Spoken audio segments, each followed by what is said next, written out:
প্রথমে গাড়িটা গ্যারেজে নিয়ে গেল অহনা। গ্যারেজের ম্যানেজার সব শুনে নিজে থেকেই বিকল্প গাড়ির ব্যবস্থা করে দিলেন। 7 দিনের মধ্যে গাড়ি সারিয়ে দেওয়া হবে, ততদিন বিকল্প গাড়ির জন্য ভাড়া দিতে হবে না। গাড়ির ইন্স্যুরেন্সের কাগজ দিয়ে সই সাবুত করে মেয়েকে নিয়ে জ্যাকসন হাইটে চলে এলো অহনা। এই মধ্য দুপুরেও জায়গাটা জমজমাট। পার্কিং এর জায়গা পেতে কয়েকবার চক্কর মারতে হলো। আগে একটা রাস্তায় দোকানগুলো ছিল, এখন পাশাপাশি 3টে রাস্তার দুদিকে বাংলাদেশি, ভারতীয় আর পাকিস্তানি দোকান। একটা সিনেমা হলে বেশিরভাগ সময় হিন্দি ছবি চলে, বাংলা মাঝে মাঝে। আজও অহনার মনে হলো বাংলাদেশিরা ঝেঁটিয়ে চলে এসেছে কেনাকাটা করতে। গাড়ি থেকে নেমেই তৃণা বলল, মা খিদে পেয়েছে। এই যে বললি খাবি না, এখন পাচ্ছে। চলো না সেরা রেস্টুরেন্টে গিয়ে লাঞ্চ খাই। অহনা মাথা নাড়ল। সেরা রান্না তারও ভালো লাগে। বাড়ি ফিরে রান্না শেষ করতে বিকেল হয়ে যাবে। এখান থেকে খেয়ে গেলে আর ঝামেলা থাকে না। অহনা বলল, আগে বাজার করব, তারপর লাঞ্চ। তৃণার মুখ দেখে মনে হলো কথাটা তার পছন্দ হয়নি। দেশে যে ইলিশ দেখা যায় না, এখানে তা পাওয়া যায়। 4 পাউন্ড ওজনের ইলিশ দেখিয়ে লোকটা বলল, এ জিনিস আর পাবেন না, 3 দিন আগে পদ্মার পানিতে নাচতেছিল। এত বড় মাছ নিয়ে কি করব? মানুষ তো মাত্র 2 জন।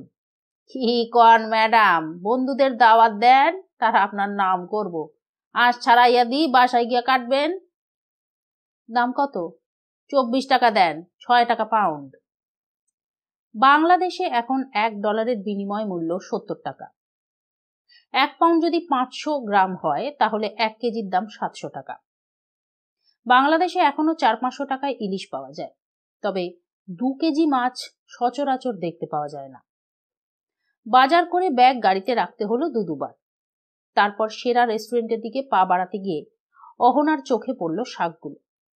ফুটপাতে কাঠের বাক্সের ওপর শাকের দোকান সাজিয়েছে যে লোকটা, সে নির্ঘাত চট্টগ্রামের। অনেকদিন পর লাল শাক দেখে ইচ্ছে হলো 1 পাউন্ড কেনার। পাউন্ড কত? খুব সস্তা ম্যাডাম, এমন লাল শাক আমেরিকায় পাবেন না। কত দেব? দামটা বলুন। 6 টাকা। কি? হকচকিয়ে গেল অহনা। $12 কেজি? ইলিশের সমান দাম? আপনি কি পাগল? লোকটা হাসলো। এইটুকু আছে, কিছুক্ষণ পরে থাকবে না। 840 টাকা লাল শাকের কেজি? ঢাকায় তো 10 টাকাও না। অহনা বিড়বিড় করল। ঠিক কথা, তবে 10 টাকার সঙ্গে বিমানের ভাড়াটা যোগ করেন, বাংলাদেশ 10 টাকা, এখানে 12 টাকা, মাত্র 2 টাকা বেশি। শশাঙ্ক। লোকটা আর একজন খদ্দেরের দিকে তাকালো। কত? 2 পাউন্ড দেন, লোকটা বলল। অহনা তৃণাকে নিয়ে হাঁটতে লাগলো। ওটা কি শাক মা? লাল শাক। তা নিলে না কেন? প্রচন্ড দাম চাইছে লোকটা। কোথায়? মাত্র তো $6 বলল। ওটা রোজগার কর, তাহলে আর মাত্র বলবি না। আচ্ছা মা, তোমরা ডলারকে টাকা বলো কেন? না হেসে পারল না অহনা। আমরা বাঙালিরা ডলারটাকে টাকা হিসেবে ভাবতে খুব পছন্দ করি। বাংলাদেশে 70 টাকা মানে আমেরিকায় $1। ডলার না বলে টাকা বললে বোধহয় ফারাকটা বেশি মনে হয় না। তৃণা ব্যাখ্যাটায় যে সন্তুষ্ট হলো না তা তার মুখের অভিব্যক্তিতে স্পষ্ট। সে জিজ্ঞেস করলো, তুমি সবসময় কেন বলো আমরা বাঙালি? মানে? তো কি বলবো? আমরা আমেরিকান সিটিজেন, পাসপোর্টে তাই লেখা আছে। পাসপোর্টে যাই থাকুক, বাংলা ভাষায় কথা বলি তাই বাঙালি। না, তাহলে তোমার বলা উচিত আমরা বাংলাদেশি। মানে? কালকে ড্যাডি বলেছে বাংলাদেশিদের ল্যাঙ্গুয়েজ বাংলা। এটা নাকি সারা পৃথিবী রেকগনাইজ করেছে। 21শে ফেব্রুয়ারিতে নাকি কয়েকজন বাংলাদেশি শহীদ হয়েছিল, তাই ওই দিন ইন্টারন্যাশনাল ল্যাঙ্গুয়েজ ডে হয়েছে। বাবার বলা কথাগুলোকে উগরে দিল তৃণা। রেস্টুরেন্টে ঢুকলো অহনা। মেজাজটা খিচড়ে গিয়েছিল। ওর বাবা অর্ধসত্য কেন বোঝাবে মেয়েকে? একটি সুন্দরী মেয়ে এগিয়ে এলো। আসেন আপা, এই টেবিলে বসেন। দেওয়াল ঘেঁষা একটা টেবিল দেখিয়ে দিল সে। রেস্টুরেন্টটি অভিজাত এবং পরিচ্ছন্ন। কিচেন থেকে খাবারের গন্ধ ভেসে আসছে না। খুব নিচু ভলিউমে শ্রীকান্তর গান বাজছে। চেয়ারে বসার পর খাবারের অর্ডার দিয়ে অহনা মেয়েকে জিজ্ঞেস করল, বাংলাদেশের জাতীয় সঙ্গীত কি? ত্রিনা হেসে ফেলল, আমি জানি। কার লেখা? আরএন টেগোর। উফ! চোখ বন্ধ করল অহনা। ওর নাম রবীন্দ্রনাথ ঠাকুর। উনি না জন্মালে আমরা এখনো মধ্যযুগে থাকতাম। ওর বাড়ি ছিল কলকাতায়। উনি তাহলে বাংলাদেশী নন? বাংলা ভাষায় কথা বলে বাংলার মানুষ। সেই বাংলা ভাগ হয়েছিল পূর্ব পাকিস্তান আর পশ্চিমবঙ্গ। ৭১-এর স্বাধীনতার পর পূর্ব পাকিস্তানের নাম হলো বাংলাদেশ, আর পশ্চিমবঙ্গ ওই নামেই থেকে গেল।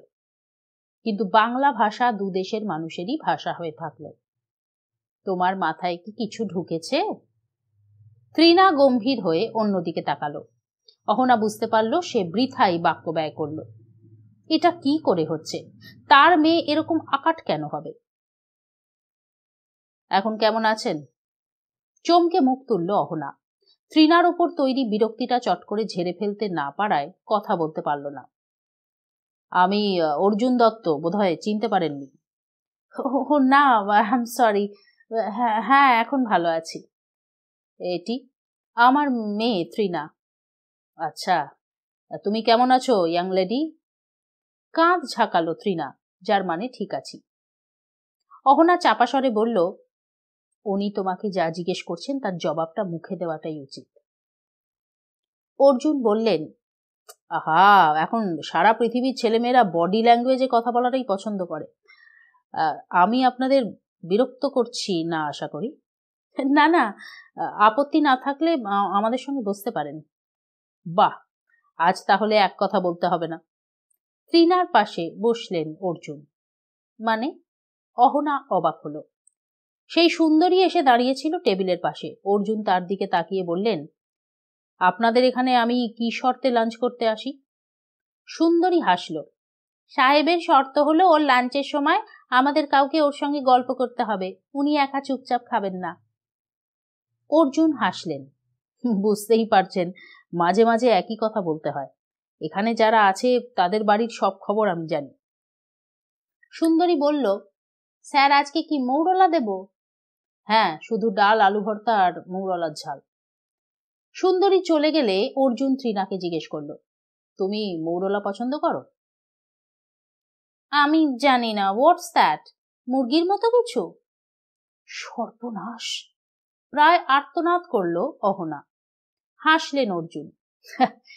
না না, ওর দোষ নেই, মৌরলার নাম কখনো শোনেনি তো, তাই মুরগির কথা মনে পড়েছে। ওয়েল ত্রিনা, এটা এক ধরনের মাছ, খুব নরম, কাঁটা সমেতই খেতে হয়। এর টেস্ট মুরগির থেকে অনেক বেশি। আমি কখনো খাইনি। দেশে যাওনি কখনো? একবার গিয়েছিলাম ছোটবেলায়, খুব গরম। কোথায় বাড়ি আপনার? অহনাকে জিজ্ঞেস করলো অর্জুন। ঢাকায়। অহনা তাকালো। আপনার? কলকাতায়। অহনা মেয়ের দিকে তাকালো। উনি কলকাতার মানুষ। কলকাতা পশ্চিমবঙ্গে, বাংলাদেশে নয়। আর উনি বাংলায় কথা বলছেন। বুঝতে পেরেছ? মাথা নাড়ল ত্রিনা। অর্জুন অবাক হলেন। কি ব্যাপার? ত্রিনা আপত্তি করল, না বলবে না, আমি তো যা বোঝার বুঝেছি। খাবার এসে গেল। অহনা বুঝতে পারল দুজনের জন্য যা বলে ফেলেছে তাতে তিনজনের দিব্যি হয়ে যাবে। সে অর্জুনকে বলল, আপনি যদি শেয়ার করেন তাহলে ভালো হয়। সরি, আমি খাওয়াটাকে উপভোগ করতে চাই। যদি বেশি হয়েছে বলে মনে করেন ওদের বললে ওরা প্যাক করে দেবে। অহনা একটু ভাবল, বাড়ি ফিরে সে রান্না করবে। এই খাবার বয়ে নিয়ে গেলে রান্নার ইচ্ছেটা চলে যেতে পারে। অহনা চুপচাপ খেয়ে নিচ্ছিল। অর্ধেক খাওয়ার পরেই ত্রিনা মুখ এগিয়ে আনল। আমি একটা শেক খাবো। আগে সামনে যা আছে সেটা শেষ করো। আমার পেট ভরে গেছে। মুখ বেঁকালো ত্রিনা। তা পেট ভরে গেলে শেকটা খাবে কি করে? আশ্চর্য তো। তুমিই খিদে পেয়েছে বলে এখানে এলে, আর খেতে বসেই তোমার ইচ্ছেটা চলে গেল? এত whimsical হলে চলবে? অহনা বেশ বিরক্ত হয়ে বলল। অর্জুন শুনছিলেন কিন্তু কিছু বললেন না। খাওয়া শেষ হলে অহনা সুন্দরীকে ডেকে একটা আনারসের শেক দিতে বলল, ইচ্ছের বিরুদ্ধে। অর্জুন মাথা নাড়লেন। না, একটা না, 3টে। অহনা মাথা নাড়ল। আমি ওটা খাবো না। ও, তাহলে 2টো। মহিলা চলে গেলে অর্জুন বললেন, আপনার বন্ধু মিস্টার লিটনের কাছ থেকে একটা ফোন আশা করেছিলাম। সমস্যার কি সমাধান হয়েছে? কি সমস্যা? আপনি গাড়ির কোম্পানিকে কাঠগড়ায় দাঁড় করাচ্ছেন নাকি? হো, হাসলো অহনা। না, আমি ক্ষতিপূরণ চাইছি না। কিন্তু সেটা পাওয়ার তো সুযোগ ছিল। জানি না, কিন্তু কাজটা অনৈতিক হতো, অনেক মিথ্যে বলতে হতো।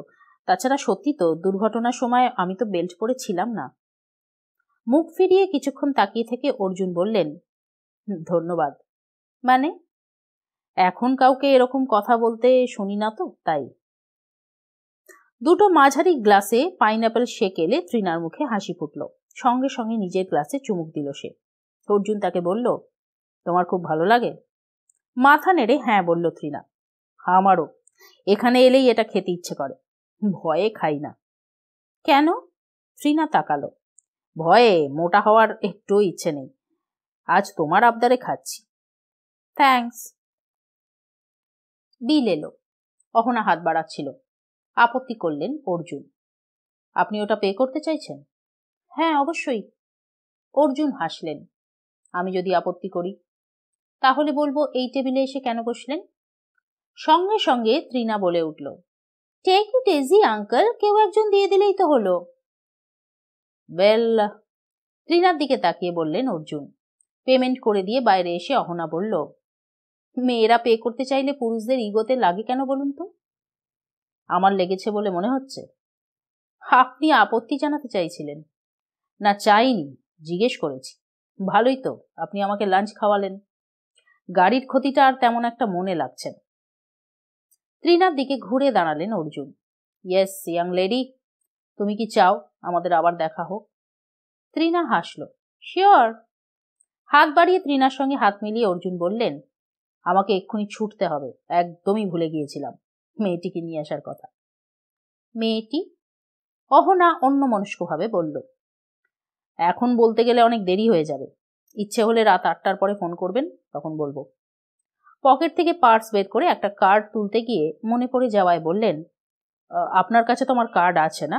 ঠিক আছে, আচ্ছা চলি। বড় বড় পা ফেলে ফুটপাতের ভিড়ে মিলিয়ে গেলেন অর্জুন। অহনার মনে হলো ভদ্রলোক যেন আচমকা তড়িঘড়ি করে বিদায় নিলেন। লাঞ্চের দাম ওকে দিতে দেওয়া হয়নি বলে ক্ষুণ্ণ হয়েছেন? হলেও কিছু করার নেই।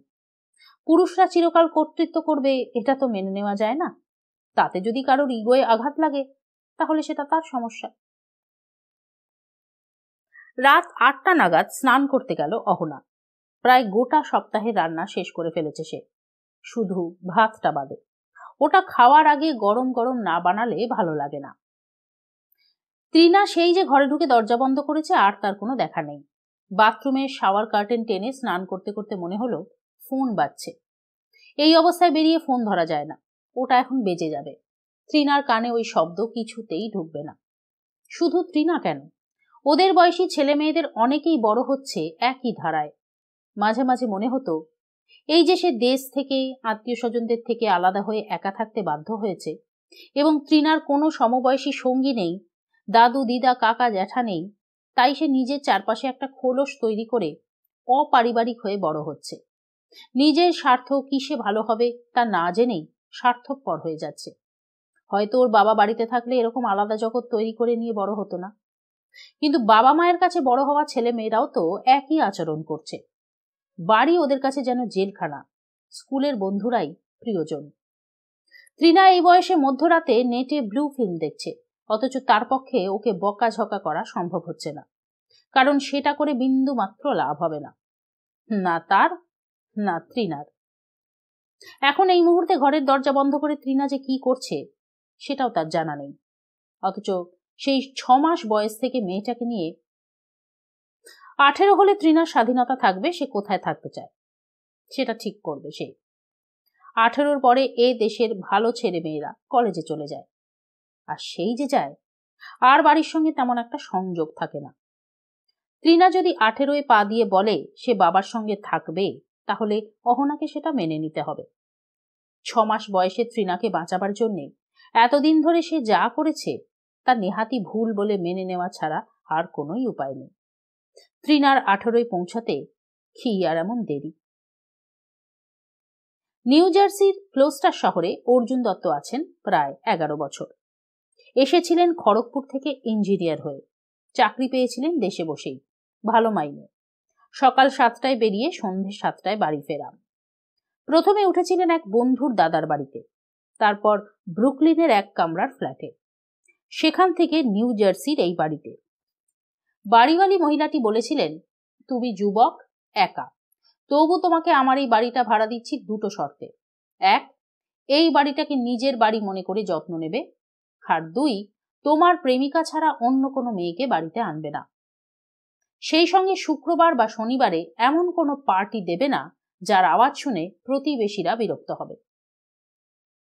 অর্জুন কথা দিয়েছিলেন। ওপরে 2টো বেডরুম, নিচে হলঘর, বসার ঘর, এছাড়া কিচেন টয়লেট আছে।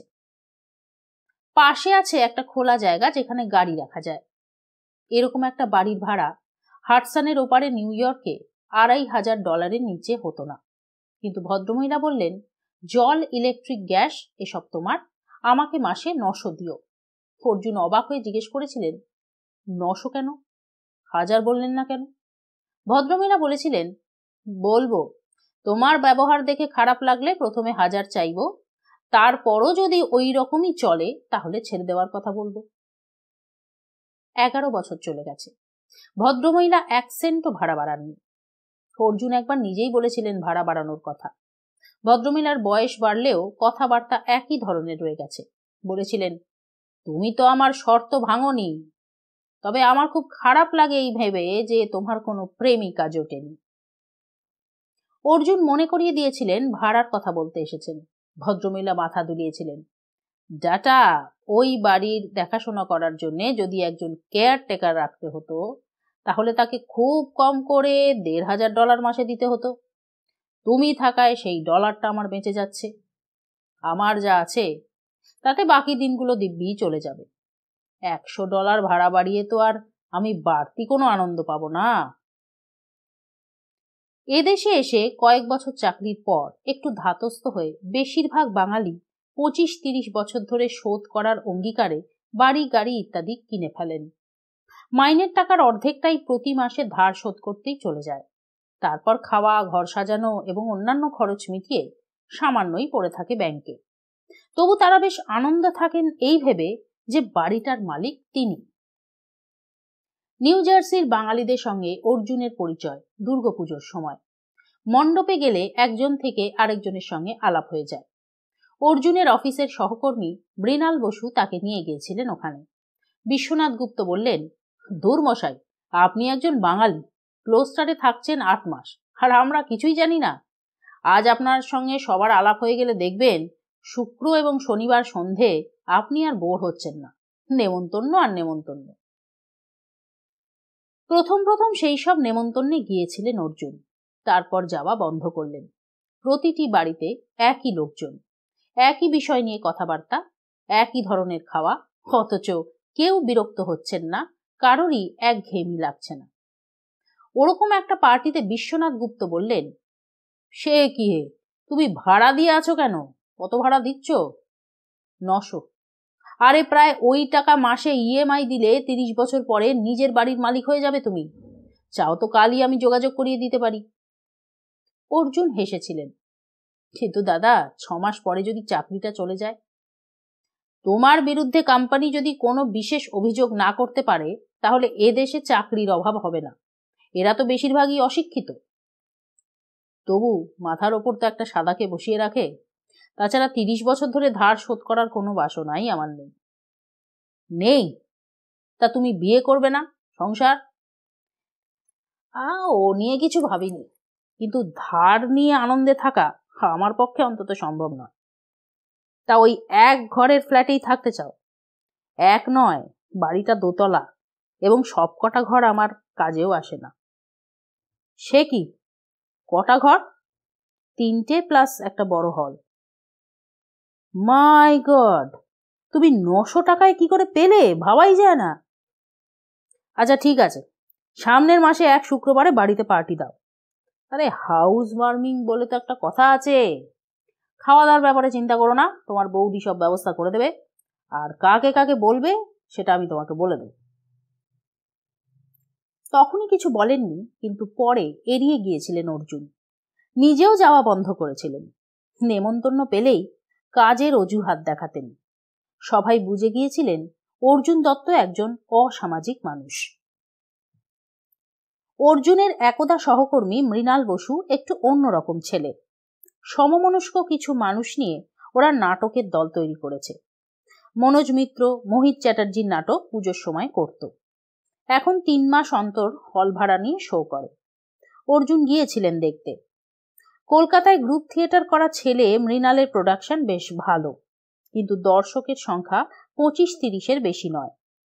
যেখানে বেশিরভাগ মানুষ সোম থেকে বৃহস্পতি অফিসের পর আর বাড়ি থেকে বের হয় না পরের দিন অফিস যেতে দেরি হয়ে যাওয়ার ভয়ে, সেখানে মৃণালরা সপ্তাহে 3 দিন রাত 8টা থেকে 10টা পর্যন্ত রিহার্সাল দেয়, শনিবারে বিকেল থেকে। ওদের এইসব কাজকর্ম দেখে বেশ বিরক্ত গরিষ্ঠ বাঙালিরা। একজন বলেই ফেললেন, আমেরিকায় এসে যদি চটি পায় বাংলা নাটকই করবি তাহলে এলি কেন? দেশে থেকেই তো করতে পারতিস। আমেরিকায় এসে পাতি বাঙালি হয়ে থাকার কি দরকার? অর্জুন আরো সরে গিয়েছিলেন। মৃণালকে জিজ্ঞেস করেছিলেন, আপনারা এত কষ্ট করে অভিনয় করছেন অথচ দর্শক হচ্ছে না, তার ফলে যা খরচ করছেন সেটা তো উঠছে না, এরকম কতদিন করা সম্ভব? যতদিন উৎসাহ থাকবে, ভালো লাগা থাকবে, ততদিন করব। যারা পুজোর সময় বেশি পয়সায় আমাদের নাটক দেখে হাততালি দেন তারা $5 টিকিট কেটে হলে আসেন না, কারণ সেটা তাদের কাছে 225 টাকা হয়ে যায়।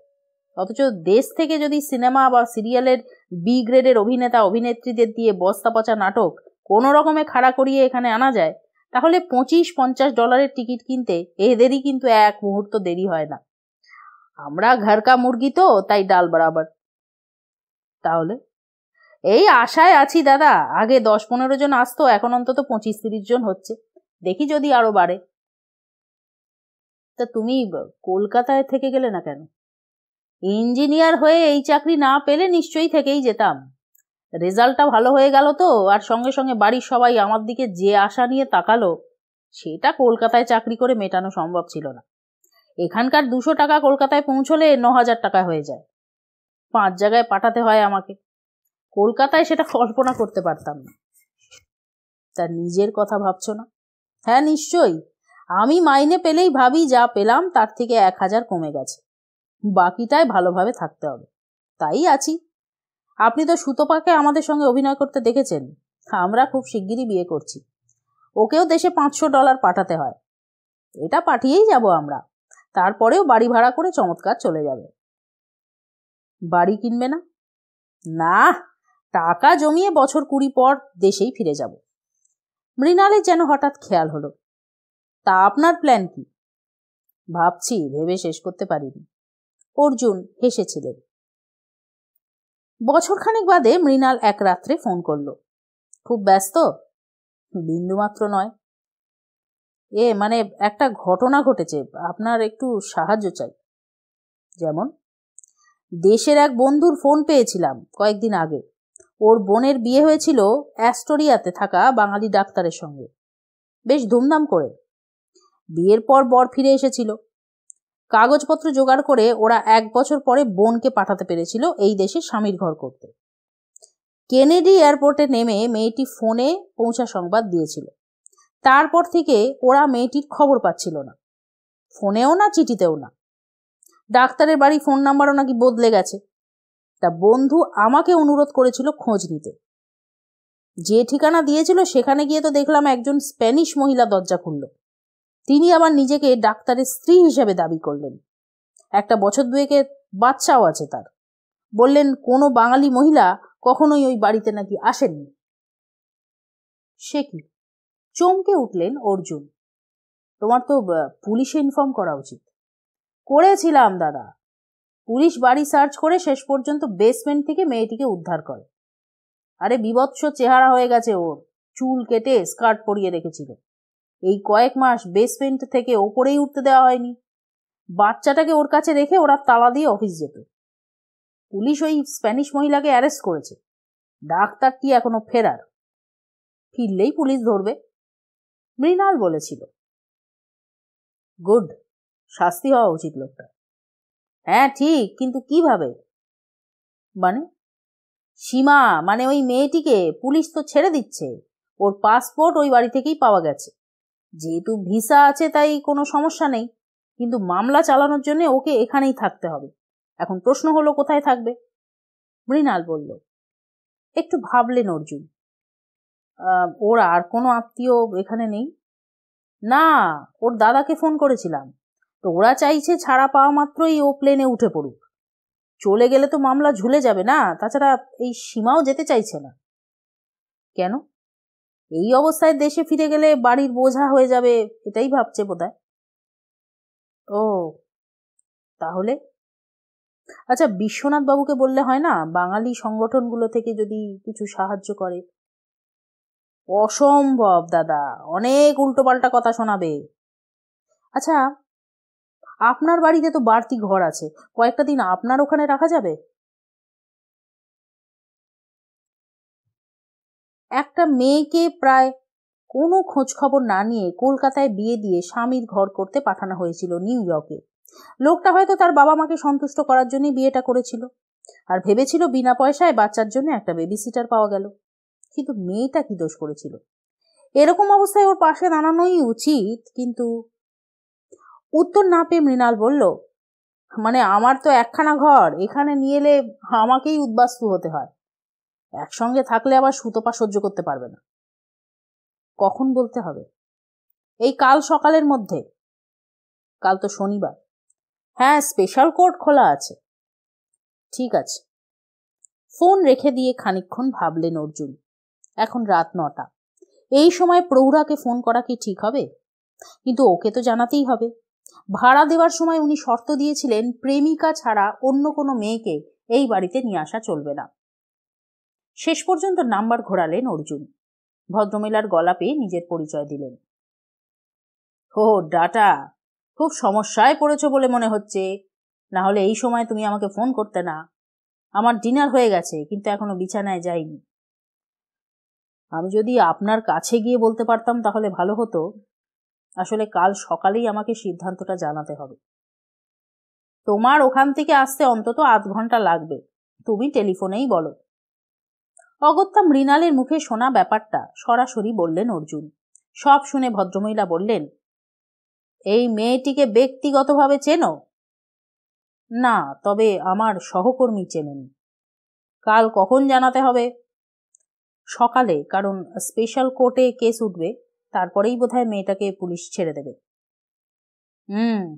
তুমি তোমার সহকর্মীর কাছ থেকে জেনে নাও স্পেশাল কোর্টটা কোথায় এবং কখন কেসটা উঠবে। কাল সকালে আমাকে জানিয়ে দিও। লাইন কেটে গেল। মিসেস ম্যাকফারসন হ্যাঁ বা না কিছুই বললেন না। অর্জুনের অনুমান ছিল এই ভদ্রমহিলা বেশ গোঁড়া।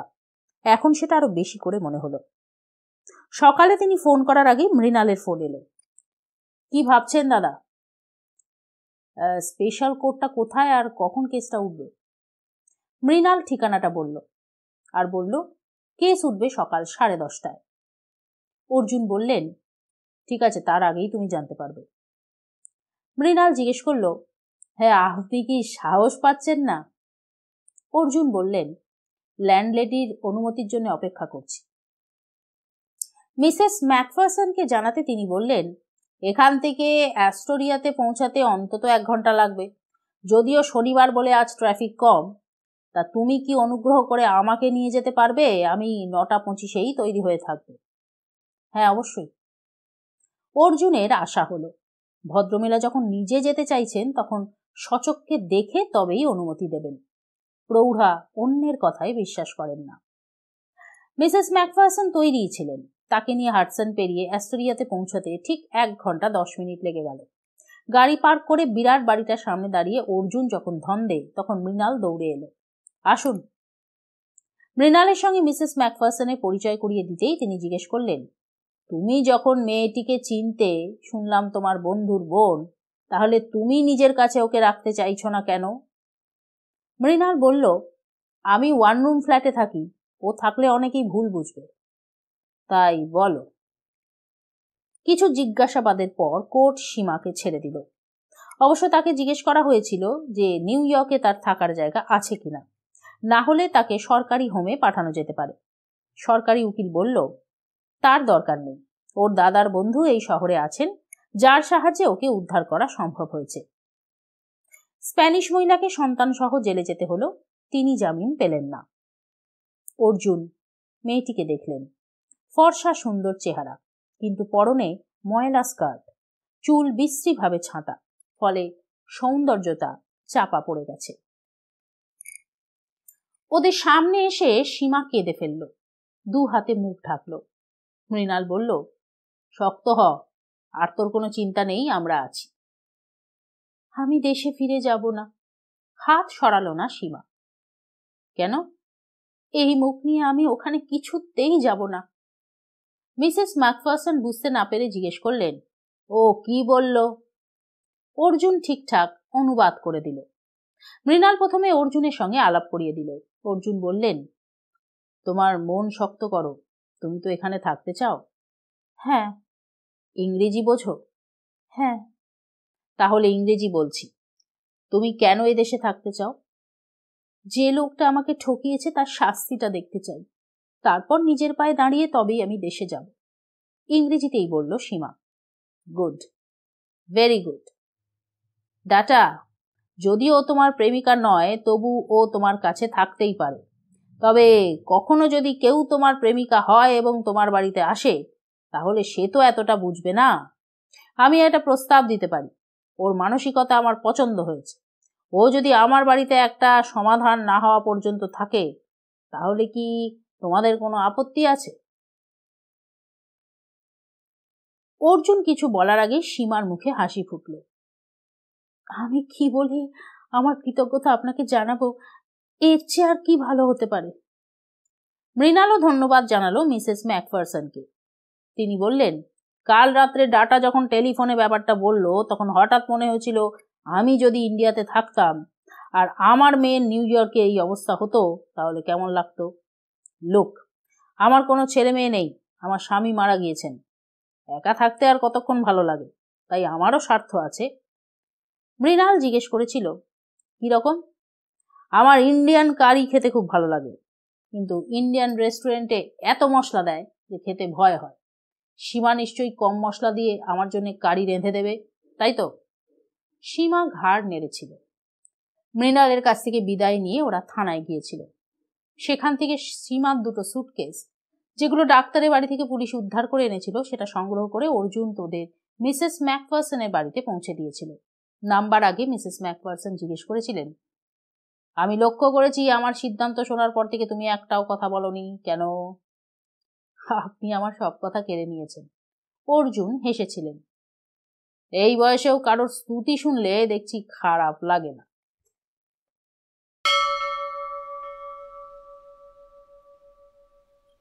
ডাক্তার ধরা পড়েছিল। ভদ্রলোকের 8 বছর জেল হয়েছে। সেই স্প্যানিশ মহিলাকে 3 বছরের জন্য জেলে পাঠানো হয়েছে। বাচ্চাটাকে সরকারি শিশু নিবাসে রাখা হয়েছে। অর্জুন কখনোই মিসেস ম্যাকফারসনের বাড়িতে যেতেন না। টেলিফোনেও কথা কম হতো। কিন্তু কয়েক সপ্তাহ পরে প্রৌঢ়া তাকে বাড়িতে ডেকে পাঠালেন। সেটাও ছিল শুক্রবার। ইন্ডিয়া অ্যাব্রড কাগজটা সামনে রেখে মিসেস ম্যাকফারসন বললেন, এটা বন্ধ করা দরকার। অর্জুন খবরটা পড়লেন। একটি ভারতীয় মেয়েকে পুলিশ ম্যানহাটানের পোর্ট অথরিটি থেকে ধরেছে। মেয়েটি ইংরেজি জানে না, পাসপোর্ট সঙ্গে নেই। একজন ভারতীয়কে দিয়ে জিজ্ঞাসাবাদের পর পুলিশ জেনেছে যে মাত্র 15 দিন আগে সে স্বামীর সঙ্গে সংসার করতে এই দেশে এসেছিল। তার স্বামী তাকে নিয়ে আসে। যে বাড়িতে তাকে তোলে সেখানে তাকে পরিচারিকার কাজ করতে বাধ্য করা হয়। না করতে চাইলে এক মহিলা তাকে খুব মারতেন। সেদিন সে বাড়ি থেকে পালায়। একটা লোক তার সঙ্গে ভাব জমিয়ে বাসে করে পোর্ট অথরিটিতে নিয়ে আসে। লোকটার ভাবগতিক দেখে মেয়েটির সন্দেহ হওয়াতে চিৎকার করে ওঠে। পুলিশ আসতে দেখে লোকটা পালিয়ে যায়। কিন্তু মেয়েটা কিছুতেই তার স্বামীর ঠিকানা বা টেলিফোন নাম্বার বলতে পারছে না। ভারতে তার বাড়ি যে গ্রামে, সেখানে টেলিফোন নেই। মেয়েটির বলা ভারতীয় ঠিকানায় খবর নেওয়ার জন্য ইন্ডিয়ান হাই কমিশনকে অনুরোধ করা হয়েছে।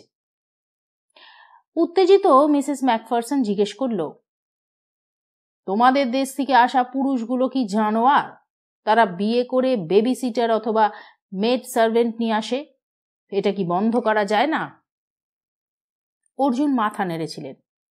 আপনি নিশ্চয়ই মানবেন আমাদের দেশ থেকে যারা এসেছেন তাদের সবাই জানোয়ার নয়। এই যে আমি আপনার সামনে বসে আছি, আমি যদি জানোয়ার হতাম তাহলে আপনি নিশ্চয়ই বসতে দিতেন না।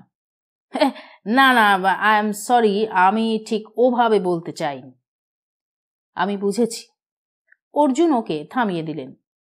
প্রচুর মেয়ে দেশ থেকে বিয়ের পর এখানে এসে সুস্থ সুন্দর জীবনযাপন করছেন। নিউ জার্সির যে কোনো বাঙালিদের উৎসবে গেলেই আপনি তাদের দেখতে পাবেন। এইসব মহিলারা পড়াশুনো করে যে জায়গায় পৌঁছে যাচ্ছেন তাই এদেশের অনেকেই পারেননি। হ্যাঁ, ব্যতিক্রম তো আছেই। সব আমেরিকান মহিলার হৃদয় কি আর আপনার মতো? কিন্তু কে বিয়ের পর বউকে নিয়ে এসে এই অন্যায়টা করবে সেটা তো আর আগে থেকে জানা যায় না। কেন ছেলেটা সম্পর্কে খোঁজ না নিয়ে বিয়ে দেয় কেন? হাজার হাজার মাইল দূর থেকে কটা খবর নেওয়া সম্ভব বলুন? আর খবর নিলেও যারা বাইরে থেকে দেখবে তাদের পক্ষে ভেতরে ভেতরে কি হচ্ছে সেটা কি জানা সম্ভব? কেউ হয়তো অফিসে ভদ্র, বন্ধুদের কাছে ভদ্র, কিন্তু বাড়িতে হয়তো তার আরেক চেহারা। মিসেস ম্যাকফারসন বললেন, এই যে সীমা, কি চমৎকার মেয়ে, বাড়িতে বসে নেই। এর মধ্যে সে ম্যাকডোনাল্ডে চাকরি পেয়ে গেছে। কাজে যাওয়ার আগে এবং ফিরে এসে এ বাড়ির সমস্ত কাজ নিজের হাতে করে। আমি বললেও শোনে না। আমার তো এরপরে হাতে পায়ে বাদ ধরে যাবে। দেশে ও এমএ পাশ করেছিল। ওর ইচ্ছে এখানে বিজনেস ম্যানেজমেন্ট পড়ার। আমি চেষ্টা করছি সামনের সেমিস্টারে ওকে ভর্তি করতে। বাহ, খুব ভালো লাগে অর্জুনের। আমি একটা কথা ভাবছি ডাটা। হ্যাঁ বলুন। আমরা যদি একটা সংস্থা তৈরি করি এইসব বিপদে পড়া মেয়েদের সাহায্য করার জন্যে, রোগ হওয়ার উৎসটা যখন বন্ধ করা সম্ভব নয়, রোগটা সারাবার চেষ্টা তো করতে পারি। মিসেস ম্যাকফারসন তাকালেন। অর্জুন অবাক হয়ে গেলেন। না বলতে তার দ্বিধা হলো। বললেন, চেষ্টা তো করাই যায়, কিন্তু অনেক কিছু ভেবে রাখা দরকার। ঠিক, তুমিও ভাবো, আমিও ভাবছি। এই কাজে আমরা সীমাকেও পাবো। কিছুদিন পরে ব্যাপারটা এইভাবে এগিয়ে গেল। সংস্থার নাম ঠিক হলো ট্রানজিট, একটি অলাভজনক সেবা প্রতিষ্ঠান। আমেরিকায় এসে যেসব মেয়ে নিজেদের অজান্তে বিপদে পড়েছে, এই সংস্থা তাদের সাহায্য করবে পুনর্বাসনের। সেই মতো সরকারি অনুমতির জন্য আবেদন করা হলো। আপাতত মিসেস ম্যাকফারসনের বাড়ি সংস্থার ঠিকানা। মার্কিন পুলিশের সদর দপ্তরে জানিয়ে দেওয়া হলো সংস্থার উদ্দেশ্য এবং এ ধরনের কেস এলে পুলিশ যেন সংস্থাকে খবর দেয়। অর্জুন বলেছিলেন, আপনি যদি দেখেন সংখ্যা বাড়ছে তখন কি করবেন? মিসেস ম্যাকফারসন বললেন, সেই কথাই আমি তোমাকে বলবো বলে ভাবছিলাম, কিন্তু তুমি কিভাবে নেবে বুঝতে পারছি না। বেশ তো বলুন। তুমি যে বাড়িতে থাকো সেখানে অন্তত 8-10টা মেয়ের থাকা সম্ভব। আমি কোথায় যাব? একজন মেয়ের সঙ্গে থাকলে সমস্যা হয়, 7-8 জনের গার্জেন হিসেবে থাকলে কি আর সেটা হবে? হ্যাঁ হবে। আমাকে তাহলে অন্য জায়গা খুঁজতে হয়। সীমা শুনছিল পাশে বসে। বলল, আমি যদি সেখানে চলে যাই আর আপনি যদি আমার জায়গায় এখানে আসেন? সঙ্গে সঙ্গে হাত নাড়লেন প্রৌঢ়া। মাই গড, আমি কোনো পুরুষের সঙ্গে থাকতে পারবো না। অর্জুন অবাক হয়ে বললেন, হে কি বলছেন আপনি? আমি তো আপনার ছেলের বয়সী। মিসেস ম্যাকফারসন বললেন, তুমি আমার নাতির বয়সী হলেও আমি রাজি হতাম না। মিস্টার ম্যাকফারসনের কাছে আমি প্রতিজ্ঞা করেছিলাম। সীমা জিজ্ঞেস করেছিল, কি রকম ব্যাপার? আমার তখন 16 বছর বয়স, সবে ওর প্রেমে পড়েছি। হঠাৎ ভিয়েতনাম যুদ্ধে যাওয়ার জন্য নাম লেখালেন। আমি অনেক কান্নাকাটি করলাম। শেষে উনি নাম কাটাতে চাইলেও সরকার শুনল না। যাওয়ার আগের দিন হাডসনের পাশে দাঁড়িয়ে দুজনের কি কান্না। উনি বললেন, তোমার ছবি পার্সে নিয়ে যাচ্ছি, যদি যুদ্ধে মারা যাই নিশ্চয়ই খবর পাবে, কিন্তু তাই বলে সারা জীবন কুমারী থেকে নিজের জীবনটা নষ্ট করো না। চেঁচিয়ে কেঁদে বলেছিলাম, তুমি ছাড়া আর কোনো পুরুষের সঙ্গে আমি বাস করতে পারবো না। তারপর তিনি ফিরে এলেন, আমাদের বিয়ে হলো। অনেকদিন একসঙ্গে থাকার পর ক্যান্সার ওকে কেড়ে নিয়ে গেল আমার কাছ থেকে। কিন্তু ওকে দেওয়া কথা আমি কি করে ভাঙি বলো? মিসেস ম্যাকফারসনের চোখ চিকচিক করে উঠল। রুমালে চোখ মুছে নিলেন তিনি। সরকারের কাছে আবেদন জানালো হলো সাহায্যের জন্য। মানবতার কথা ভেবে তারা এগিয়েছেন দুর্ভাগ্যে পড়া মেয়েদের সাহায্য করতে। জাতিসংঘের কাছেও আবেদন জানানো হলো। আর অফিসের পর এই কাজে প্রচুর সময় চলে যেত। অর্জুন আর একটুও একঘেয়ে বোধ করতেন না। আজ দুপুরে মিসেস ম্যাকফারসন ফোন করেছিলেন। কেনেডি এয়ারপোর্টে একটি মেয়ে কলকাতা থেকে এসে সমস্যায় পড়েছে। মেয়েটিকে তার স্বামীর আনতে যাওয়ার কথা ছিল, কিন্তু এয়ারপোর্টে কেউ যায়নি। পুলিশকে মেয়েটি যে ঠিকানা দিয়েছে সেখানে খোঁজ করে ওই নামের কাউকে পায়নি। মিসেস ম্যাকফারসন বলেছিলেন, ডাটা, তুমি কি মনে করো এই মেয়েটিকে আমাদের সাহায্য করা উচিত? অর্জুন বলেছিল, এখনো তো এই মেয়ে অত্যাচারিতা নয়, তার স্বামী ঠিকঠাক জানতো কিনা তাও তো বোঝা যাচ্ছে না। মেয়েটি যখন অ্যাডাল্ট তখন কোনো হোটেলে উঠে স্বামীর খোঁজ নিতেই পারে। ভদ্রলোক কোন অফিসে চাকরি করেন তা নিশ্চয়ই জানে। তাহলে আমরা ইন্টারেস্টেড হব না বলছো? আপনি কি বলেন? একবার মেয়েটির সঙ্গে কথা বলো। পুলিশ 3:30 সময় দিয়েছে। তুমি যদি যাও আমি ওদের ফোন করে দেব। এয়ারপোর্টের টার্মিনাল 2 গিয়ে খোঁজ নিও, মিসেস ম্যাকফারসন বলেছিলেন। অর্জুন ভেবেছিলেন লাঞ্চ সেরে যাবেন। মাঝখানে অহনাদের সঙ্গে দেখা হয়ে যাওয়ায় একটু দেরি হয়ে গেল। গাড়ি নিয়ে কেনেডি এয়ারপোর্টের দিকে যাওয়ার সময় অহনার কথা মাথায় ঘুরপাক খাচ্ছিল। অহনা একাই মেয়েকে মানুষ করছে, এ কথা বুঝতে তার অসুবিধা হচ্ছে না। মেয়েটি এদেশের ছেলে মেয়েদের মতোই স্বাভাবিক। অহনার মধ্যে রবীন্দ্রনাথের কয়েকটি নারী চরিত্র এক হয়ে গিয়ে মিশে গেছে বলে তার ধারণা। ওর বন্ধু চেয়েছিল ক্ষতিপূরণ পেতে, কিন্তু অহনা মিথ্যে কথা বলে টাকা আদায় করতে চায়নি। এই ব্যাপারটা অর্জুনকে খুব খুশি করেছে। কিন্তু একটা বাঙালি মেয়ে তো খুব খুশি হয়ে এইভাবে যুদ্ধ করে বেঁচে থাকে না। তার পেছনের ইতিহাস নিশ্চয়ই খুব মর্মস্পর্শী। এই মেয়ে যখন ছোট তখন নিশ্চয়ই নির্যাতিতা মেয়েদের সাহায্য করার জন্য কোনো সংস্থা এদেশে তৈরি হয়নি। অবশ্য অহনার মতো মেয়েরা তাদের সাহায্য ছাড়াই বেঁচে থাকে। কেনেডি এয়ারপোর্টের ঠিক জায়গাটা খুঁজে বের করা খুব মুশকিল।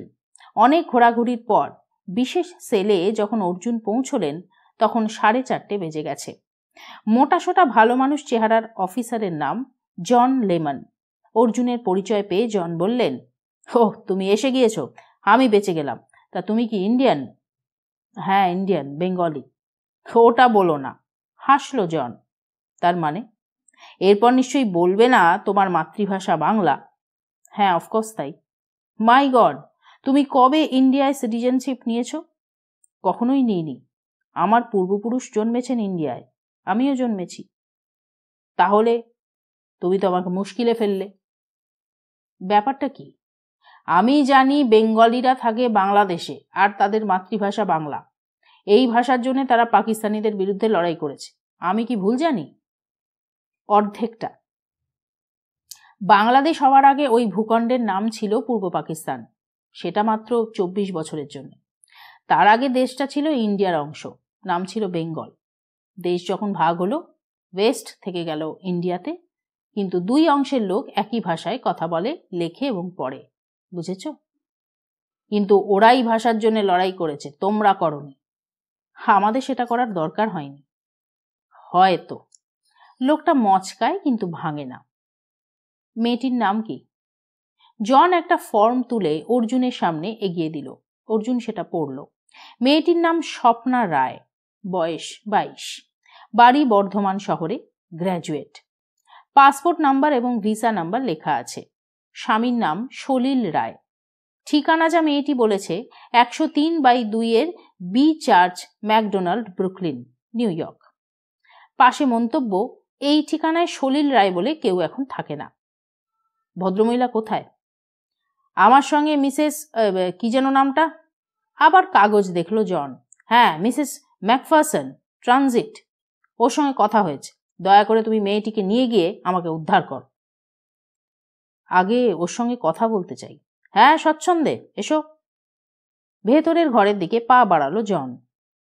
ভেতরের ঘরে একটি সোফায় যে মেয়েটি পা মুড়ে বসেছিল তার গায়ের রং ফর্সা নয়, কিন্তু চকচকে উজ্জ্বল শ্যামবর্ণা বললে কম বলা হয়। এরকম রং সাধারণত স্প্যানিশ মেয়েদেরই হয়। অর্জুন বললেন, নমস্কার ভাই, আমার নাম অর্জুন দত্ত। আমি ট্রানজিট নামের একটি সেবা প্রতিষ্ঠানের তরফ থেকে আসছি। উফ, কতক্ষণ পর বাংলা শুনলাম।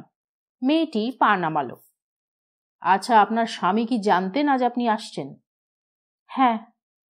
কিভাবে কথা হয়েছিল? টেলিফোনে। এখানে এসে সেই নাম্বারে ফোন করেছেন? হ্যাঁ, কিন্তু বলছে নাম্বারটা নেই। আচ্ছা, বলুন তো নাম্বারটা। মেয়েটি নাম্বার বলতে অর্জুন সেল ফোনের বোতাম টিপলেন। একই কথা, this number is not existing. তার মানে এককালে থাকলেও থাকতে পারে।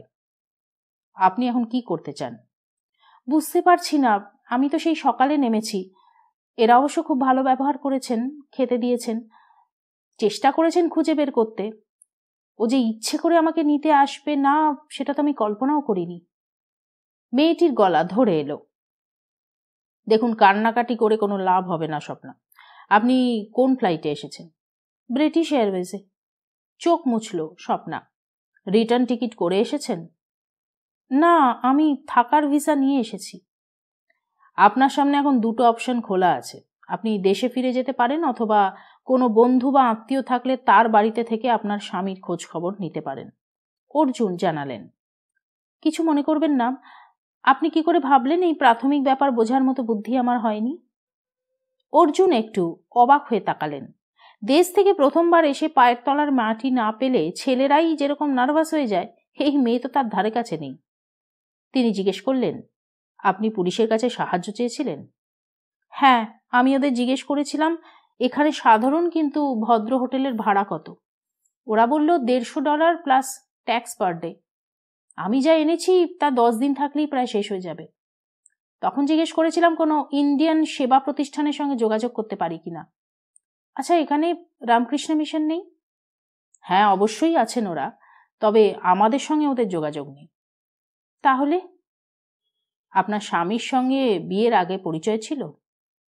বিয়ে ঠিক হওয়ার পরে ফোনে কথা হতো, এই রোজ ধরুন 20 মিনিট। আচ্ছা, কোন নাম্বার থেকে ফোন করতেন? ওর ফোন এলেই স্ক্রিনে ফুটে উঠত প্রাইভেট নাম্বার। জিজ্ঞেস করলে বলেছে কার্ড কিনে ফোন করলে সস্তায় অনেকক্ষণ কথা বলা যায়। শেষ কথা কবে বলেছেন? এই তো 3 দিন আগে। অর্জুন মিসেস ম্যাকফারসনকে ফোন করে ব্যাপারটা জানালো। স্বপ্না অত্যাচারিতা, স্বামী নিগৃহীতাদের দলে পড়েন না, অন্তত দিন 10 হোটেলে থাকার সামর্থ্য তার আছে। মিসেস ম্যাকফারসন বললেন, তাহলে তো আমাদের কিছু করার নেই। হ্যাঁ নেই, কিন্তু ওই টাকা শেষ হয়ে গেলে এদেশে তো আর ওর কোনো থাকার জায়গা থাকবে না। তাছাড়া হঠাৎ ওর স্বামী কেন ডুব মারলেন, এটা আমার কাছে বেশ ইন্টারেস্টিং মনে হচ্ছে। ভদ্রলোককে খুঁজে না পাওয়া পর্যন্ত আচ্ছা ব্যাপারটা দেখলে হয় না।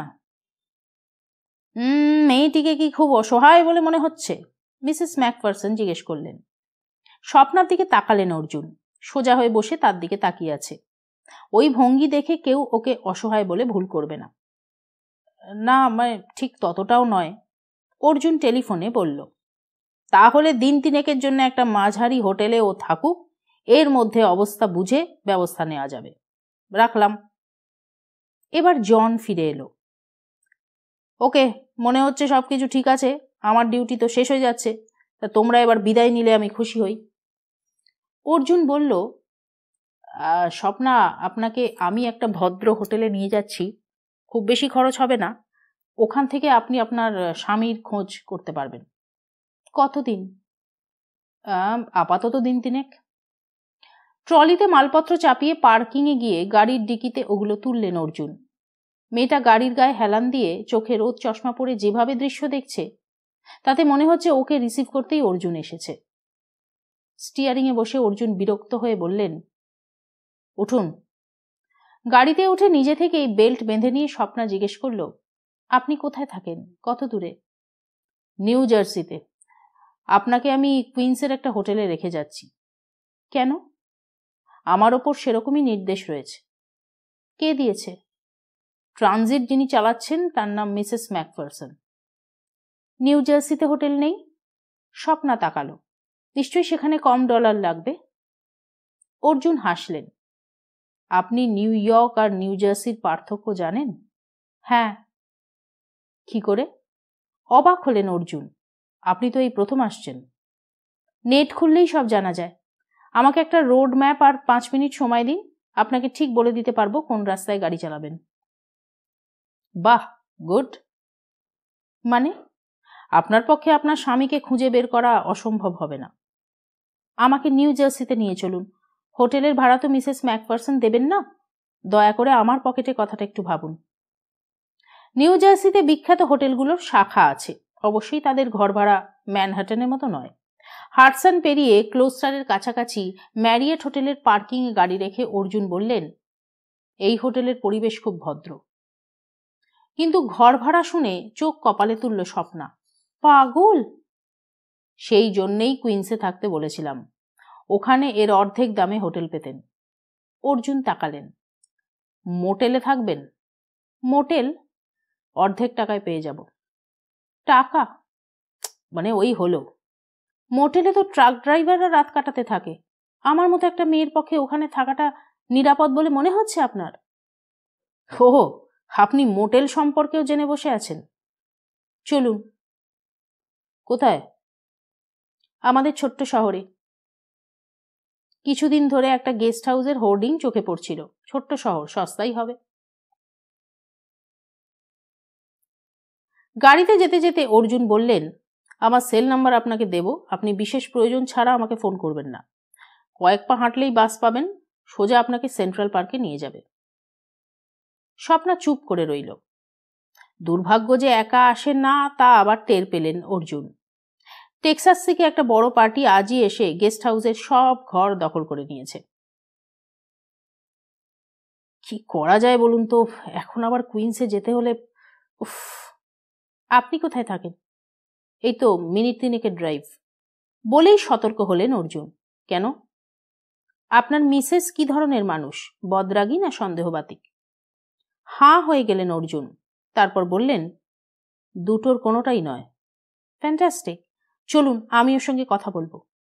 সেই সুযোগ নেই, এখনো কেউ আমাকে বিয়ে করেনি। চলে, তাহলে আপনার বাড়িতে যেতে অসুবিধা কোথায়? কটা ঘর? দেখুন, আমার ল্যান্ডলেডির সঙ্গে শর্ত হলো প্রেমিকা ছাড়া আমি কোনো মেয়েকে বাড়িতে নিয়ে যাব না। অনেক বছর হয়ে গেছে, উনি জেনে গেছেন যে আমার কোনো প্রেমিকা নেই। আপনার কখনো পক্স হয়েছিল? না। কেন? হতে কতক্ষণ?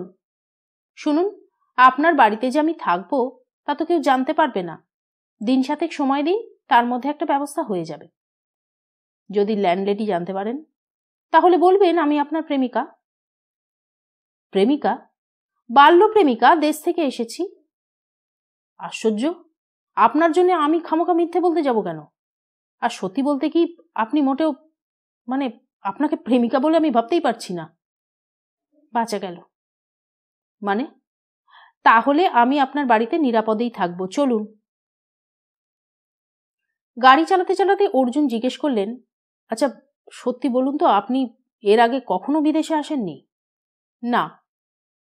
বাবা, কলকাতার বাঙালি মেয়েরা এখন এতটা স্মার্ট হয়েছে। গিয়ে দেখে আসুন। আচ্ছা, আপনি সম্পূর্ণ অপরিচিত মানুষের সঙ্গে এক বাড়িতে যে থাকতে যাচ্ছেন, আপনার স্বামীর এতে কি প্রতিক্রিয়া হবে সেটা তো ভাবছেন না? না, ভাবছি না। কেন? ভাবার সময় যখন আসবে তখন ভাববো। যেখানে গাড়ি পার্ক করে তার পাশে একটা দরজা রয়েছে, সেটা দিয়ে ঢুকলে সদর দরজা খুলতে হয় না। দ্রুত মালপত্র ভেতরে ঢুকিয়ে দরজা বন্ধ করে অর্জুন বললেন, যেটা হালকা সেটা নিয়ে দোতলায় চলে আসুন, বাকিগুলো আমি পৌঁছে দিচ্ছি। কেন? নিচেই তো একটা ঘর রয়েছে। না, আপনি ওপরে থাকলে কেউ জানতে পারবে না। আপনার এখানে অনেকেই আসেন বুঝি? আসতেই পারে, তবে তারা দোতলায় ওঠে না। দোতলার কোণের বেডরুমটা ছেড়ে দিয়ে অর্জুন বললেন, এই ঘর আপনার, অ্যাটাচ টয়লেট বাথ আছে। কিচেনটা অবশ্য একতলায়। খাবার দিয়ে যখন ডাকবো তখন দয়া করে খেয়ে আসবেন। আর ফোন আছে, তবে দয়া করে দেশে 5 মিনিটের বেশি ফোন করবেন না। নইলে আমি ফতুর হয়ে যাব। আপনি কি পাশের ঘরে?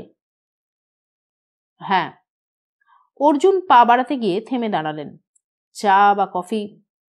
কফি, দুধ চিনি ছাড়া, আপনার খরচটা কম হবে। অর্জুন কোনো কথা বললেন না। মিসেস ম্যাকফারসনকে জানানো দরকার ভদ্রমহিলার সঙ্গে চুক্তি ভঙ্গ করছেন তিনি। কিন্তু এই মেয়ে এত তেঁদর, বছর 30-এর নিচে বয়স, অথচ র কফি খায়। কলেজ জীবনে যারা ওই কফি খেত তাদের ইন্টেলেকচুয়াল বলে ভাবত সবাই। কফির জল গরম হচ্ছিল। ফোন বাজলো। গ্যারেজ থেকে ফোন করছে। গাড়ি সারাবার জন্য ইন্স্যুরেন্স কোম্পানি যেসব কাগজ চেয়েছে তার মধ্যে অন্যতম হলো যে গাড়ি অ্যাক্সিডেন্ট করেছিল তার বিরুদ্ধে পুলিশের কাছে যে ডায়েরি করা হয়েছে তার একটা কপি। আমি তো ডায়েরি করিনি। সে কি, ঘটনাটা তো পুলিশ স্টেশনে অফিসার রিপোর্ট করেছে, আপনি আগামীকাল তার একটা কপি চান? কত খরচ পড়েছে? 1000 আচ্ছা, আমি একটু ভাবি, কাল আপনাকে ফোন করব। ফোন বন্ধ করতে না করতেই স্বপ্নাকে দেখতে পেলেন অর্জুন। পাজামা পাঞ্জাবি পরে নেমে এসেছে। বলল, ওপরের ঘরে কোনো অ্যাশট্রে নেই, নিচে আছে? সরি, এই বাড়িটা স্মোক ফ্রি। যদি ধূমপানের নেশা থাকে তাহলে পেছনের দরজা খুলে ডেকে চলে যান। সিগারেটের শেষটা যেখানে সেখানে ফেলবেন না। অর্জুন খুব বিরক্ত হয়ে কথাগুলো বলল। স্বপ্না বলল, কি ভয়ঙ্কর ব্যাপার! সিগারেট খেতে হলে প্রত্যেকবার বাড়ির বাইরে যেতে হবে? আপনাদের এখানে নিশ্চয়ই বৃষ্টি পড়ে? হ্যাঁ, নিশ্চয়ই। কিন্তু যে কোনো সভ্য দেশের সভ্য মানুষেরা সিগারেট খাওয়া মানে শুধু আত্মহত্যা করাই বলে মনে করে না। ঘরের অন্য মানুষ যিনি ধূমপান করেন না তার মৃত্যুকে এগিয়ে আনার জন্য দায়ী করেন। কফি এগিয়ে দিলেন অর্জুন। কফির মগ নিয়ে স্বপ্না বলল, আপনার বাড়িতে যতক্ষণ থাকছি ততক্ষণ তো নির্দেশ মানতেই হবে। পেছনের দরজা খুলতে যাচ্ছিল স্বপ্না। মনে পড়ে যেতেই হাঁ হাঁ করে উঠলেন অর্জুন। আরে দাঁড়ান দাঁড়ান, সরি, আপনি বাইরে যাবেন না। মানে? আপনি যে এ বাড়িতে আছেন সেটা প্রতিবেশীদের জানাতে চাই না। ও হ্যাঁ, তাও তো ঠিক। দাঁড়ালো স্বপ্না। কিন্তু এখন তো রাত হয়ে গেছে, বাইরে আবছা অন্ধকারও। আচ্ছা, আমি যদি রাস্তায় দাঁড়িয়ে সিগারেট খাই? হেসে ফেললেন অর্জুন। দৃশ্যটা আরো আকর্ষণীয় হবে। ঠিক আছে, ওই জানলাটা একটু খুলে ওর পাশে দাঁড়িয়ে সিগারেট ধরান। ধন্যবাদ। কফি নিয়ে টেবিলের পাশে চেয়ার টেনে বসে খানিকক্ষণ স্বপ্নাকে সিগারেট এবং কফি পান করতে দেখলেন অর্জুন। এদেশে এখনো সিগারেট বিক্রি হয় কারণ কিছু মহিলা নেশাটা ছাড়তে পারছেন না। দেশেও কি মেয়েরা এতটাই স্মার্ট হয়ে উঠেছেন? আপনি ডিনারে রুটি না ভাত, কি খান? অর্জুন জিজ্ঞেস করলেন। যা হোক, কিছু হলেই চলে যাবে। আমাকে রান্না করতে হবে। আচ্ছা, আপনি রোজ রান্না করেন? হাসল স্বপ্না। জবাব দিলেন না অর্জুন। সিগারেট নিভিয়ে কফির কাপ নিয়ে স্বপ্না চলে এলো কিচেনে। সিগারেটের পোড়া টুকরো ফেলে দিল গার্বেজের ব্যাগে। কফির কাপ ধুয়ে বলল, আমি যদি রান্না করি তাহলে আপনার আপত্তি আছে? অর্জুন তাকালেন। হ্যাঁ, আছে। প্রথমত, আজ অনেকটা পথ উড়ে এসেছেন, আপনি বিশ্রাম করুন। আর দ্বিতীয়ত, কিচেনের কোন কৌটোতে কি আছে সেটা দেখিয়ে না দিলে আপনাকে হাতড়ে মরতে হবে। আপনি আপনার ঘরে চলে যান। ধন্যবাদ। স্বপ্না আর দাঁড়ালো না।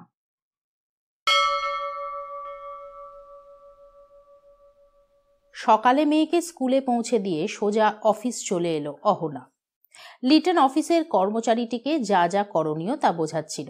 অহনাকে দেখে বলল, এ দেখ, ডায়েরিতে লিখে রেখেছি কি কি কাজ তোকে করতে হবে। প্লিজ একটু দেখে নিস। আমি আজ রাতেই যাচ্ছি, ফিরবো এই ধর 7 থেকে 9 দিনের মধ্যে। হঠাৎ চোখ বন্ধ করলো অহনা। আচ্ছা, তোর বদলে আমি গেলে হবে না? তুই যাবি? একটু টাফ, অনেকটা বার্গেনিং করতে হবে। যদি পারিস চলে যা, আমার তো তাহলে সুবিধাই হয়। লিটন হাসল।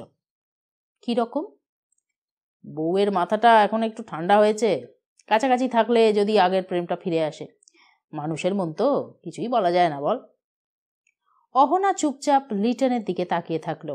লিটন জিজ্ঞেস করলো, কি দেখছিস? তোকে বোঝা আমার পক্ষে অসম্ভব। আরে বিশ্বাস কর, আমি তো নিজেই নিজেকে বুঝতে পারি না। অহনা লিটনের দিকে তাকালো। তুই তো রবীন্দ্রনাথ পড়িসনি। হ্যাঁ তো? নষ্টনীরের চারুলতা তার দেবরকে ভালোবাসে জেনেও চারুর স্বামী কখনো শাসন করেনি, কিন্তু চারু কখনো অমলের সঙ্গে গেস্ট হাউসে গিয়ে রাত কাটিয়ে আসেনি। তবু সে সময় কোনো পুরুষের পক্ষে মেনে নেওয়া বেশ কঠিন ব্যাপার ছিল যে তার স্ত্রী অন্য পুরুষের সঙ্গে মানসিকভাবে ঘনিষ্ঠ। রবীন্দ্রনাথ একজন উদার মানুষের ছবি আঁকতে গিয়ে দেখিয়েছিলেন যে লোকটি তার নিজস্ব ভালোবাসার কাছে কি অসহায়। চারু যদি একাধিক পুরুষের সঙ্গে উইকেন্ডে বাইরেও যেত, তাহলেও তার স্বামী কতটা উদার হতে পারত তাতে কিন্তু সন্দেহ আছে। রবীন্দ্রনাথও বোধহয় মানতে পারতেন না, কিন্তু তুই পারছিস। চেয়ারে বসে নিচু গলায় বলে গেল অহনা। লিটন হাসল। হ্যাঁ, হয়তো আর ও ভুল করবে না, আর নিশ্চয়ই আমার মধ্যে বেশ খামতি আছে বলেই ও করতে বাধ্য হয়েছে। অনেক মহিলাই যা মনে মনে ভাবে তা ও বাস্তবে করে ফেলেছে। যাগে, তুই ঢাকায় যাবি? মাথা নাড়ল অহনা। না, ত্রিনাকে একা রেখে যাওয়া সম্ভব নয়। যতদিন না ও কলেজে যাচ্ছে ততদিন অন্তত আমার মুক্তি নেই। এই কিছু মনে করিস না, তুই নিজেই যদি বন্দি হয়ে থাকতে চাস, ওর বাবার সঙ্গে তো রেসপন্সিবিলিটিস শেয়ার করতে পারতিস। এতদিন যেটা পারিনি তা বাকি 2-3 বছরে পারবো, সেটা ভাবলি কি করে? লিটন লাঞ্চের সময় বেরিয়ে গেল। জিনিসপত্র গুছিয়ে নিয়ে কাগজপত্র সমেত সন্ধে নাগাদ এয়ারপোর্টে পৌঁছতে হবে ওকে। সারাটা দুপুর ধরে কাজের ব্যাপারটা বুঝে নিয়ে অহনা কর্মচারীটিকে বলল যে রোজ মেয়েকে স্কুলে পৌঁছে দিয়ে অফিসে আসবে। ভদ্রলোক যেন 11টার মধ্যে চলে আসেন। অফিস থেকে বেরোবার আগে লিটনকে ফোন করলো সে। ত্রিনা আমসত্ত্ব খেতে খুব ভালোবাসে। লিটন যদি দেশ থেকে নিয়ে আসে, কিন্তু লিটনের সেলফোন বন্ধ। ত্রিনাকে স্কুল থেকে তুলে বাড়ির দিকে যেতে যেতে একটা পিৎজার দোকানের সামনে গাড়ি দাঁড় করালো অহনা। চটপট তোমার জন্য একটা ছোট পিৎজা কিনে আনো। কেন? লিটন আঙ্কেল দেশে যাচ্ছে, ওর ফোনটা বন্ধ। আমি ভাবছি এয়ারপোর্টে যাব। আমিও যাব। কেন? আমি অনেকদিন এয়ারপোর্টে যাইনি। তোমার আজকে টিচার আসবে না? সে তো 9টার সময়, তার আগে ফিরতে পারবো না। অহনা মাথা নাড়ল। ঠিক আছে, তুমি পিৎজাটা নিয়ে এসো। না, এয়ারপোর্টে গিয়ে যা খাবার খাবো। ত্রিনা আবদার করল। মেয়েকে নিয়ে কোথাও বেড়াতে যাওয়া মানে কোনো রেস্টুরেন্টে গিয়ে খেয়ে আসা। এয়ারপোর্ট সম্পর্কে বাচ্চাদের একটা আলাদা কৌতূহল থাকে। অহনা আপত্তি করল না। ঢাকার জিয়া বিমানবন্দরের ভেতরে যাত্রী ছাড়া কাউকে ঢুকতে দেওয়া হয় না। JFK-তে এত কড়াকড়ি নেই। আগে তো প্লেনের দরজা পর্যন্তই চলে যাওয়া যেত। 9/11-এর পর কাস্টমসের লাইন পর্যন্ত কাউকে বিদায় জানাতে যাওয়া যায়। ওই অবধি গেলে এয়ারপোর্টের অনেকটাই দেখা যায়। এয়ারপোর্টের রাস্তায় এমিরেটসের হোর্ডিং দেখে টার্মিনাল বিল্ডিং জেনে নিয়ে পার্কিংয়ে গাড়ি পার্ক করলো অহনা। আর তখনই তার মনে হলো মিনার কথা। আচ্ছা, লিটন কি মিনাকে নিয়ে ঢাকায় যাচ্ছে? যদি ওদের মধ্যে আপাতত ভাব হয়ে থাকে, তাহলে সঙ্গে নিয়ে যাওয়াই স্বাভাবিক। নইলে 7-10 দিন এখানে একা থাকতে থাকতে মিনার আবার কি পরিবর্তন হবে কেউ তা জানে না। এমিরেটসের বোর্ডিং কার্ড নেওয়ার কাউন্টারে লিটন নেই, হয়তো এখনো এসেই পৌঁছয়নি। কিন্তু ইনফরমেশন বলছে ওই ফ্লাইটের সিকিউরিটি চেকিং শুরু হয়ে গেছে। একেবারে শেষ মুহূর্তে তড়িঘড়ি করা লিটনের অভ্যেস। মা, খাবো। অহনা মেয়েকে নিয়ে ম্যাকডোনাল্ডের সামনে এলো। 2 প্লেট চিকেন, ফ্রেঞ্চ ফ্রাই আর কেক নিয়ে রেস্টুরেন্টের সামনে সাজানো টেবিলে বসলো এমনভাবে যাতে লিটন কাস্টমস করতে গেলে সে দেখতে পায়। আচ্ছা মা, তুমি তো ঢাকায় থাকতে এইসব খাবার খেতে না। না। কেন? পাওয়া যেত না, আর গেলেও খেতাম না। আমাদের দেশে এর চেয়ে 1000 গুণ ভালো খাবার পাওয়া যায়। অহনা খাওয়া শুরু করলো। শব্দ করে হাসলো ত্রিনা। বিরক্ত হলো অহনা। তাই নো, কি যেন সিঙ্গারা, নিমকি, হরিবল। তুমি তো আমেরিকান, তাই তুমি এই কথা বলবে। তুমিও তো আমেরিকান সিটিজেন। হ্যাঁ, সেটা বাধ্য হয়ে, মন থেকে নয়। কেউ কি কাউকে বাধ্য করতে পারে নাকি? ত্রিনা প্রতিবাদ করল। পারে। এই যেমন তুমি আমায় করেছো। তোমার জন্য আমাকে এই দেশে থাকতে হচ্ছে। সকাল থেকে রাত পর্যন্ত শুধু টেনশন আর টেনশন। ত্রিনা কথা বাড়ালো না। মিনিট 5 পরে সে চাপা গলায় বলল, মা, লিটন আঙ্কেল। চৌকিতে সোজা হয়ে তাকালো অহনা। কাস্টমস এনক্লোজারে ঢোকার মুখে মিনা আর লিটন দাঁড়িয়ে কথা বলছে। একজন কাস্টমস অফিসার চিৎকার করে কিছু বলতে মাথা নেড়ে ভেতরে ঢুকে গেল লিটন। ব্যাগটা এক্সরে যন্ত্রে দিতে না দিতেই মিনা গটগট করে হেঁটে চলে গেল উল্টো দিকে। পকেট, প্যান্ট সার্চ করা হচ্ছে লিটনের। সেগুলো শেষ করার পর ব্যাগ তুলে লিটন যখন চোখের আড়ালে চলে গেল, তখন সেলফোনের রিডায়াল বোতাম টিপতেই রিং শুনতে পেল অহনা। কিরে, তুই কোথায়? লিটনের গলা। এয়ারপোর্টে, তোকে ঢুকতে দেখলাম। আরে, তা ডাকলি না কেন? শেষ মুহূর্তে দেখতে পেয়েছিলাম, তখন বউয়ের সঙ্গে। তৃণার দিকে তাকিয়ে কথা ঘোরালো অহনা। ওই আর কি, ডিস্টার্ব করতে চাইলাম না। দেখ, বোকা বোকা কথা, পৌঁছাতে দেরি হয়ে গিয়েছিল।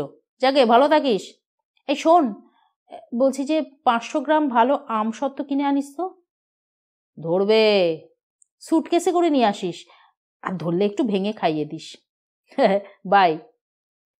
সেলফোন অফ করতে তৃণা বলল, থ্যাংক ইউ মা। মেয়ের মুখের দিকে কয়েক সেকেন্ড তাকিয়ে মাথা নাড়ল অহনা। না, থ্যাংক ইউ বললে চলবে না। তোর পছন্দের একটা খাবার লিটনকে নিয়ে আসতে বললাম বলে তোর ভালো লাগলো, তাই তো? আমার পছন্দের কোনো একটা কাজ যদি তুই করিস, তাহলে আমারও ভালো লাগবে। চল। JF কেনেডি এয়ারপোর্টের বিশাল এই টার্মিনালে পৃথিবীর অনেক দেশে যাওয়ার জন্য প্লেনের বোর্ডিং কার্ড দেওয়া হচ্ছে টিকিটের বিনিময়। লাইন পড়েছে কাউন্টারগুলোর সামনে। ওরা দেখতে দেখতে হাঁটছিল। তৃণা একটা বোর্ডের সামনে দাঁড়িয়ে পড়ল। মা দেখো, London, Paris, Frankfurt, Dubai, Dhaka, Calcutta, Mumbai, Delhi, Bangkok, Singapore, Sydney. উফ, হাতের সামনে সমস্ত পৃথিবী। অহনা হাসল। হ্যাঁ, এই পৃথিবীটাকে ঘুরে দেখতে হলে যোগ্যতার দরকার হয়।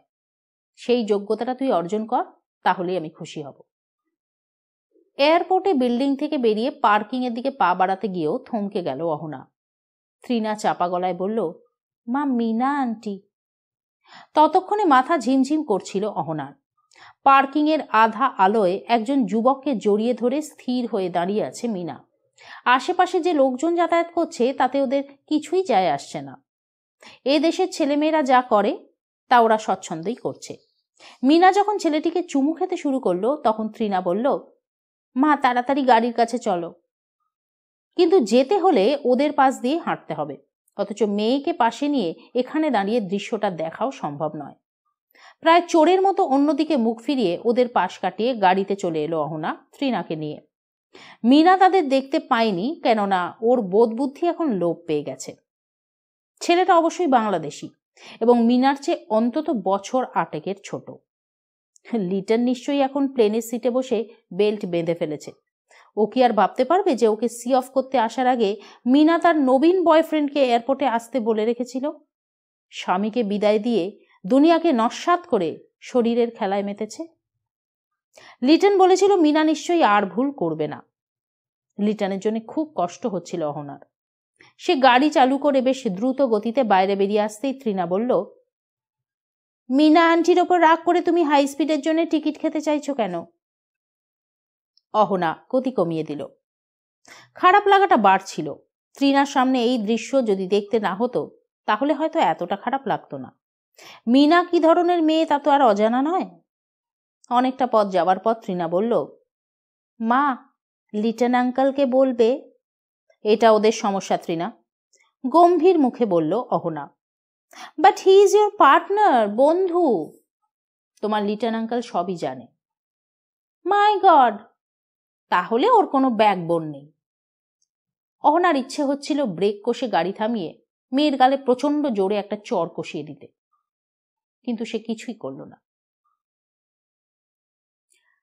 সারাদিনে 2 ফোন করেছিলেন অর্জুন।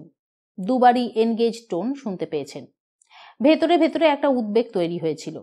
স্বপ্নার পরিচিত লোকজন এদেশে আছে কিনা জিজ্ঞেস করা হয়নি। তাহলে কি শেষ পর্যন্ত সে স্বামীর হদিশ পেয়ে গেছে? পেয়ে গেলে টেলিফোন এনগেজ থাকাটা অস্বাভাবিক নয়। ব্যাপারটা ভাবতেই খুশি হলেন অর্জুন। স্বামীর সঙ্গে যোগাযোগ হয়ে গেলে স্বপ্না নিশ্চয়ই আজই নিজের সংসারে চলে যাবে। বাড়ির কাছাকাছি আসতেই ফোন বাজলো। গাড়ি থামিয়ে নাম্বার দেখে সেলফোন অন করলেন Arjun. Good evening, Mrs McPherson. ড্যাডা, তুমি এখন কোথায়? এইমাত্র ক্লোস্টারে ঢুকেছি। এয়ারপোর্ট পুলিশ ফোন করেছিল। যে মেয়েটিকে কাল তুমি এনেছো তার ঠিকানা জানতে চাইছিল। আমি তোমাকে ওদের নাম্বার SMS করে দিচ্ছি, তুমি একটু ওদের সঙ্গে কথা বলো। মিসেস ম্যাকপারসন বললেন। হ্যাঁ, নিশ্চয়ই। লাইনটা কেটে দিয়ে হাসলেন অর্জুন। তাহলে ওরাও স্বপ্নার স্বামীর খোঁজ পেয়েছে। কিন্তু স্বপ্না কোথায় আছে তা তো ওদের জানার কথা নয়। সেক্ষেত্রে খোঁজ পেলেও স্বপ্নার নাম্বার ওর স্বামীকে দিল কি করে, কিংবা দিতে পারছে না বলে ফোনে জানতে চেয়েছে? তাহলে কি স্বপ্না নিজেই স্বামীর নেওয়া নাম্বারে ডায়াল করতে করতে শেষ পর্যন্ত যোগাযোগ করতে পেরেছে? SMS এসে গেল। নাম্বারটা জনের সেলফোনের। ফোন করা মাত্র জনের গলা কানে এলো। ইয়া জন, আমি অর্জুন। ট্রানজিটের হয়ে তোমার সঙ্গে এয়ারপোর্টে দেখা করেছিলাম। স্বপ্নাকে। অর্জুনকে কথা শেষ করতে দিল না জন, বেশ জোরে বলে উঠল, থ্যাংক গড যে তুমি ফোন করেছো। তা সেই মেয়েটা এখন কোথায়? কেন, এনি প্রবলেম? মনে হচ্ছে ও যে লোকটাকে এয়ারপোর্টে আশা করেছিল আমরা তার খোঁজ পেয়েছি, কিন্তু ভদ্রলোক মেয়েটির ব্যাপারে কোনো আগ্রহই দেখাচ্ছেন না। এমনকি মহিলা যে ও স্ত্রী সে ব্যাপারেও স্পষ্ট করে বলছেন না। আমি লোকটার নাম্বার দিচ্ছি, তোমরা যোগাযোগ করো। 1 মিনিট বলে কাগজ কলম বের করলেন অর্জুন। জন লোকটার নাম এবং টেলিফোন নাম্বার দিয়ে লাইনটা কেটে দিল। কাগজটার দিকে তাকালেন অর্জুন। সলিল রায়। 516 দিয়ে যখন টেলিফোন নাম্বার শুরু, তখন লোকটা থাকে লং আইল্যান্ডে।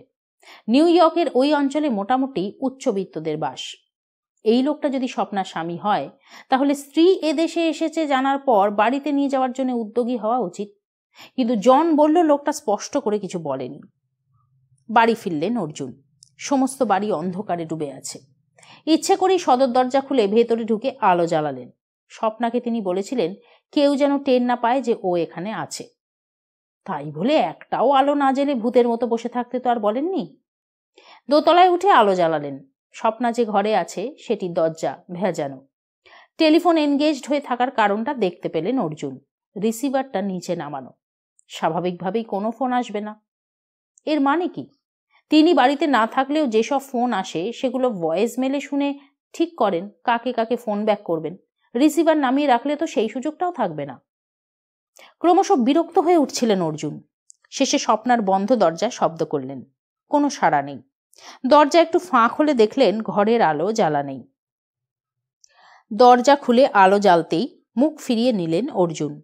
উপুর হয়ে ঘুমোচ্ছে স্বপ্না। পরনে খাটো রাত্রিবাস, যার নিচের দিকটা গুটিয়ে ওপরে উঠে এসেছে। আলো নিভিয়ে নিচে নেমে এলেন অর্জুন। রাত্রে রান্না সেরে স্নান করে পোশাক পাল্টে নিয়ে বসার ঘরে চলে এসে গ্লাসে অল্প হুইস্কি আর বরফ ঢেলে সোফায় আরাম করে বসে জনের দেওয়া নাম্বার ডায়াল করলেন সেলফোনে। গ্লাসে একটা চুমুক দিতে না দিতেই রিং শুনতে পেলেন। তারপরই একটা সরু গলায় প্রশ্ন ভেসে এলো, hello, who are you please? Mister Salil Roy? Yes. নমস্কার, আমার নাম অর্জুন দত্ত। ট্রানজিট নামে একটি সেবা প্রতিষ্ঠানের সঙ্গে আমি জড়িত। আপনার সঙ্গে কিছু কথা বলতে পারি? বলুন। আপনার এই নাম্বার আমাদের দিয়েছেন জন নামের একজন সিকিউরিটি অফিসার, যিনি এয়ারপোর্টে চাকরি করেন।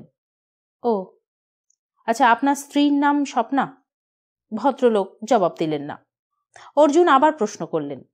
সলিল রায় বললেন, আমি এই বিষয়ে কথা বলতে আগ্রহী নই। আচ্ছা, আপনি নিশ্চয়ই শুনেছেন যে স্বপ্না নিউ ইয়র্কে এসেছেন এবং সেটা আপনার সঙ্গে থেকে সংসার করার জন্যই।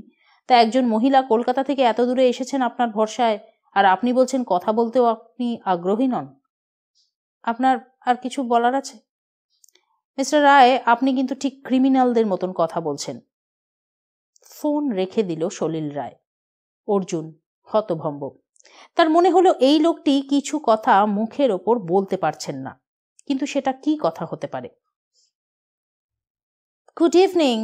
আপনি কখন এসেছেন আমি বুঝতেই পারিনি। অর্জুন দেখলেন সেই রাত্রিবাসের ওপর একটা হালকা সুতোর জ্যাকেট চাপিয়ে দরজায় দাঁড়িয়ে আছে স্বপ্না। অর্জুন বললেন, গুড ইভিনিং, বসুন। স্বপ্না বসল না। তার চোখ অর্জুনের গ্লাস ছুঁয়ে গেল। অর্জুন বললেন, আপনি যাকে স্বামী বলে ক্লেম করেছেন সেই সলিলবাবুর সঙ্গে এয়ারপোর্ট সিকিউরিটির কথা হয়েছে। তারা আমাকে নাম্বার দিয়েছে। একটু আগে আমিও কথা বললাম। আপনার প্রতিক্রিয়া কি? ফাইন। অর্জুন স্বপ্নাকে দেখলেন। সলিলবাবু আপনার ব্যাপারে কোনো কথা বলতে কিন্তু রাজি হলেন না। এমনকি উনি যে আপনার স্বামী সেটাও সরাসরি স্বীকার করলেন না। চোখ সরালেন না অর্জুন। স্বপ্নার ঠোঁটে এক চিলতে হাসি ফুটেই মিলিয়ে গেল। আপনারা খুব সমস্যায় পড়ে গেলেন, তাই তো? আশ্চর্য, সমস্যাটা তো আপনার, আমাদের নয়। এদেশে এসব করে কেউ আইনের হাত থেকে বাঁচতে পারে না। আপনি এখনই ওর সঙ্গে কথা বলুন। যদি উনি কথা বলতে রাজি না হন তাহলে কাল সকালে ওর বিরুদ্ধে পুলিশকে রিপোর্ট করুন। দেখবেন রাতারাতি ওর অ্যাটিটিউডটা বদলে যাবে। অর্জুন বললেন, যদি না বদলায়? বদলাবেই। এদেশের আইন এ ব্যাপারে খুব কড়া। আচ্ছা, সলিল কি গ্রিন কার্ড হোল্ডার না সিটিজেন? আমি ঠিক জানি না। যাই হোক, ও আপনাকে স্পন্সর করেছে স্বামী হিসেবে, অতএব এখানে আসার পর সব দায়িত্ব ওকেই নিতে হবে। আমার তো মনে হচ্ছে সীমার কেসটা রিপিট হচ্ছে। এদেশের বেশ কিছু ছেলে দেশে গিয়ে বিয়ে করে বিনা পয়সায় মেড সার্ভেন্ট নিয়ে আসবে বলে। এরা কোনো বাঙালির সঙ্গে মেলামেশা করে না, হিসপ্যানিক বা ওই জাতীয় সাদা চামড়ার মেয়ের সঙ্গে স্টে টুগেদার করে। বোধহয় কোনো কারণে সলিল এয়ারপোর্টে আপনাকে রিসিভ করতে যেতে পারেনি, হয়তো তারিখ সময় এসব গুলিয়ে ফেলেছিল, কিংবা অন্য কোনো কারণ। কিন্তু তারপর আবার যেই জানতে পেরেছে যে ব্যাপারটা জানাজানি হয়ে গেছে, আমি বাঙালি হয়ে জিজ্ঞাসাবাদ করেছি, সঙ্গে সঙ্গে এড়িয়ে যেতে শুরু করেছে। ইডিয়েট! এক নাগারে বলে গেলেন অর্জুন। তাহলে যে ফোনে দেশ থেকে কথা বলেছি সেটা আর নেই কেন? হয়তো সেলফোন বদলেছে, সিম কার্ড খুলে রেখেছে। আমি যে নাম্বারে কথা বলেছি সেটা আপনার দেওয়া নম্বর নয়। আমি রিডায়াল করে দিচ্ছি, আপনি কথা বলুন। সেলফোনের নাম্বার টিপে ওটা স্বপ্নার হাতে দিয়ে ঘর থেকে বেরিয়ে আসার জন্য পা বাড়ালেন অর্জুন। আপনি উঠে যাচ্ছেন কেন? আপনারা স্বামী স্ত্রী, কথা বলুন। অর্জুন গ্লাসটা তুলে এনেছিলেন। কিচেনে ঢুকে কয়েকটা কাজু বাদাম প্লেটে ঢেলে নিলেন। সলিল তার সঙ্গে কথা বলতে চায়নি, কিন্তু বউয়ের গলা পেলে নিশ্চয়ই একই কথা বলতে পারবে না। একটা বাদাম মুখে পুরে গ্লাসে চুমুক দিলেন অর্জুন। এই নিন। সেলফোনটা এগিয়ে দিল স্বপ্না কিচেনের সামনে এসে। ওটা নিয়ে অর্জুন জিজ্ঞেস করল, কথা হলো? হ্যাঁ। আমি একটা সিগারেট খেয়ে আসবো? সিগারেট? আজকে সারাদিনে কিছু খেয়েছেন? হ্যাঁ। কি খেয়েছেন? ফ্যান্টাস্টিক খাবার, ভাত, আলু সেদ্ধ, ডিম সেদ্ধ আর মাখন। আপনি করে নিয়েছিলেন? হ্যাঁ। কিচেন দেখে তো সেটা টের পাইনি। মেয়েরা কিচেনটাকে অনেক বেশি পরিষ্কার রাখতে পছন্দ করে। স্বপ্না এগিয়ে গেল পেছনের জানলার কাছে, সেটাকে খুলে দিয়ে সিগারেট ধরালো। গ্লাসটাকে শেষ করে অর্জুন দূর থেকে স্বপ্নাকে দেখলেন, চোখ বন্ধ করে সিগারেট খাচ্ছে। নিশ্চয়ই দেশ থেকে বেশ কয়েকটা প্যাকেট নিয়ে এসেছে। ওগুলো শেষ হয়ে যাওয়ার পর বুঝতে পারবে কত ধানে কত চাল। $4-5 নিচে সিগারেটের প্যাকেট আমেরিকায় পাবে না। কিন্তু সলিল কি বলল সেটা না জানিয়েই সিগারেট খেতে চলে গেল মেয়েটা। অদ্ভুত। যদিও স্বামী স্ত্রীর ব্যক্তিগত কথা শোনার বিন্দুমাত্র আগ্রহ তার নেই, ওদের মধ্যে যদি কোনো ভুল বোঝাবুঝি হয়ে থাকে তাহলে সেটা মিটে গেল, এইটুকু তো জানিয়ে যেতে পারত। এমন কিছু তো কচি খুকি নয় মেয়েটা যে সবসময় নিজের খেয়ালে চলবে। সিগারেট খেয়ে এসে স্বপ্না বলল, আজ একটা অন্যায় কাজ করতে বাধ্য হয়েছি। কিরকম? পরপর ফোন আসছিল, আমার তো ধরা নিষেধ, তাই রিসিভারটা নামিয়ে রেখেছিলাম। ওটা না নামিয়ে রাখলে ঘুমের 12টা বেজে যেত। ওটা সাইলেন্স মোডে রাখা যায়। তাই? গায়ের লোক তো, বুঝতে পারিনি। অর্জুন দ্রুত চলে গেলেন বসার ঘরে। আরেক পেগ গ্লাসে ঢাললেন। পেছন পেছন এসেছিল স্বপ্না। এ কি, আপনি আবার খাচ্ছেন? হ্যাঁ তো। অর্জুন তাকালেন। আপনার নেশা হয়ে যাবে না? হলে হবে। লুক, এটা আমার বাড়ি। আমার বাড়িতে আমি প্রতিবেশীদের বিরক্ত না করে যা ইচ্ছে তাই করতে পারি। সর্বনাশ, প্লিজ খাবেন না। ভয় পাচ্ছ কেন তুমি? এই যে বললেন যা ইচ্ছে তাই করতে পারি। উফ, আপনি রাগ করলেন? আপনি কখনো কোনো ভদ্রলোককে মদ খেতে দেখেননি? দেখেছি। মাথা নাড়ল স্বপ্না। খাওয়ার শুরুতে তারা ভদ্রভাবে আমাকে অফার করেছেন, আমি অবশ্য অফার অ্যাকসেপ্ট করিনি। I am sorry. আপনি কি একটা ড্রিঙ্ক নেবেন? ঠিক আছে, আপনি যখন বলছেন। মিষ্টি হাসল স্বপ্না। এরকম অবাক বোধহয় কখনো হননি অর্জুন, কিন্তু দ্রুত নিজেকে সামলে নিয়ে সেলার থেকে রেড ওয়াইনের বোতল বের করে কিছুটা গ্লাসে ঢাললেন। ওটা কি? স্বপ্না জিজ্ঞেস করল। ওয়াইন। ও, প্লেনই খেয়েছি। নামেই ওয়াইন, কিন্তু কোকের চেয়েও নরম। ক গ্লাস খেয়েছেন? একটাই। 5টা খেলে সোজা দাঁড়াতে পারবেন না। গ্লাসটা দিলেন অর্জুন। Thank you.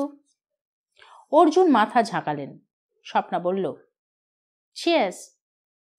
অর্জুন সোফায় বসে বললেন, আনন্দ। বাহ, বেশ মিষ্টি। এক চুমুক খেয়ে হাসল স্বপ্না। এবার বলুন, সলিলবাবু কবে আসছেন? কবে আসছেন মানে? যেহেতু আপনি এখানে নতুন, তাই উনি নিশ্চয়ই আপনাকে নিয়ে যেতে আসবেন।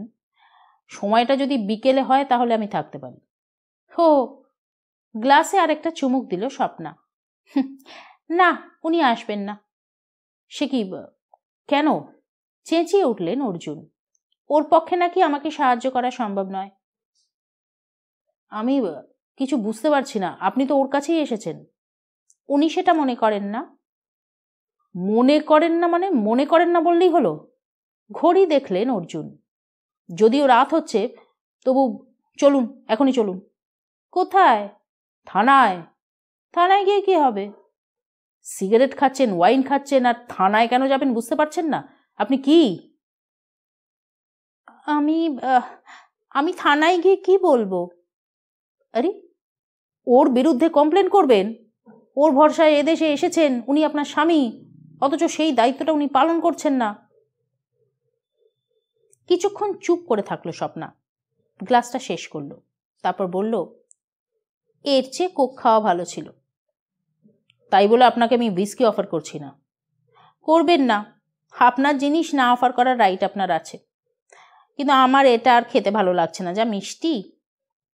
আচ্ছা, আপনি কথা ঘোরাচ্ছেন কেন বলুন তো? বেশ, আপনি আমাকে আশ্রয় দিয়েছেন, ভালো ব্যবহার করেছেন, তাই আপনাকে ব্যাপারটা বলা দরকার। মুখটা ওপরে তুলল স্বপ্না। এই সলিল রায়ের সঙ্গে আমার বিয়ে হয়েছিল, কিন্তু এখন ডিভোর্স হয়ে গেছে। সে কি? অর্জুন মিয়ে গেলেন। সলিল রায় আমার এক বান্ধবীর মাস্তুতো দাদা। বছর 4 আগে যখন দেশে গিয়েছিলেন তখন আমার সঙ্গে আলাপ হয়। আমি সেই বছর MBA করে একটা চাকরিতে ঢুকেছি। আমার অনেক দিনের ইচ্ছে ছিল আমেরিকায় চাকরি করতে যাব। পড়তে পড়তেই ইন্টারনেটে অ্যাপ্লাই করেছি অনেক, তবে তেমনভাবে রেসপন্স পাইনি। শেষে একটা কোম্পানি বলল, আমি যদি নিজের চেষ্টায় ভিসা জোগাড় করে এদেশে আসতে পারি তাহলে ওরা বছরে $40,000 চাকরি দেবে। সলিল রায় বললেন, $40,000 একজনের পক্ষে অনেক। কিন্তু ট্রাভেল এজেন্ট বললেন, আমেরিকান গভর্নমেন্ট আমাকে ভিসা দেবে না। প্রথম কথা, আমি অবিবাহিতা, কোনো ইনকাম ট্যাক্স দিই না, দেশে আমার নামে কোনো অ্যাসেট নেই। আমাকে ভিসা দিলে আমি কখনোই ভারতে ফিরে যাব না। খুব মনটা খারাপ হয়ে গিয়েছিল। হাসল স্বপ্না। তারপর পরের বছর যখন সলিল রায় গেলেন তখন তাকে আমি খুব ধরলাম। তিনি বললেন, আমি যদি কোনো আমেরিকান সিটিজেনকে বিয়ে করতে পারি তাহলে ভিসা পেতে অসুবিধা হবে না। কিন্তু আমি আমেরিকান সিটিজেন কোথায় পাবো? জানেন, আমি প্রবাসী আনন্দবাজারে বিজ্ঞাপনও দিয়েছিলাম, আমেরিকান বাঙালি পাত্র চাই বলে।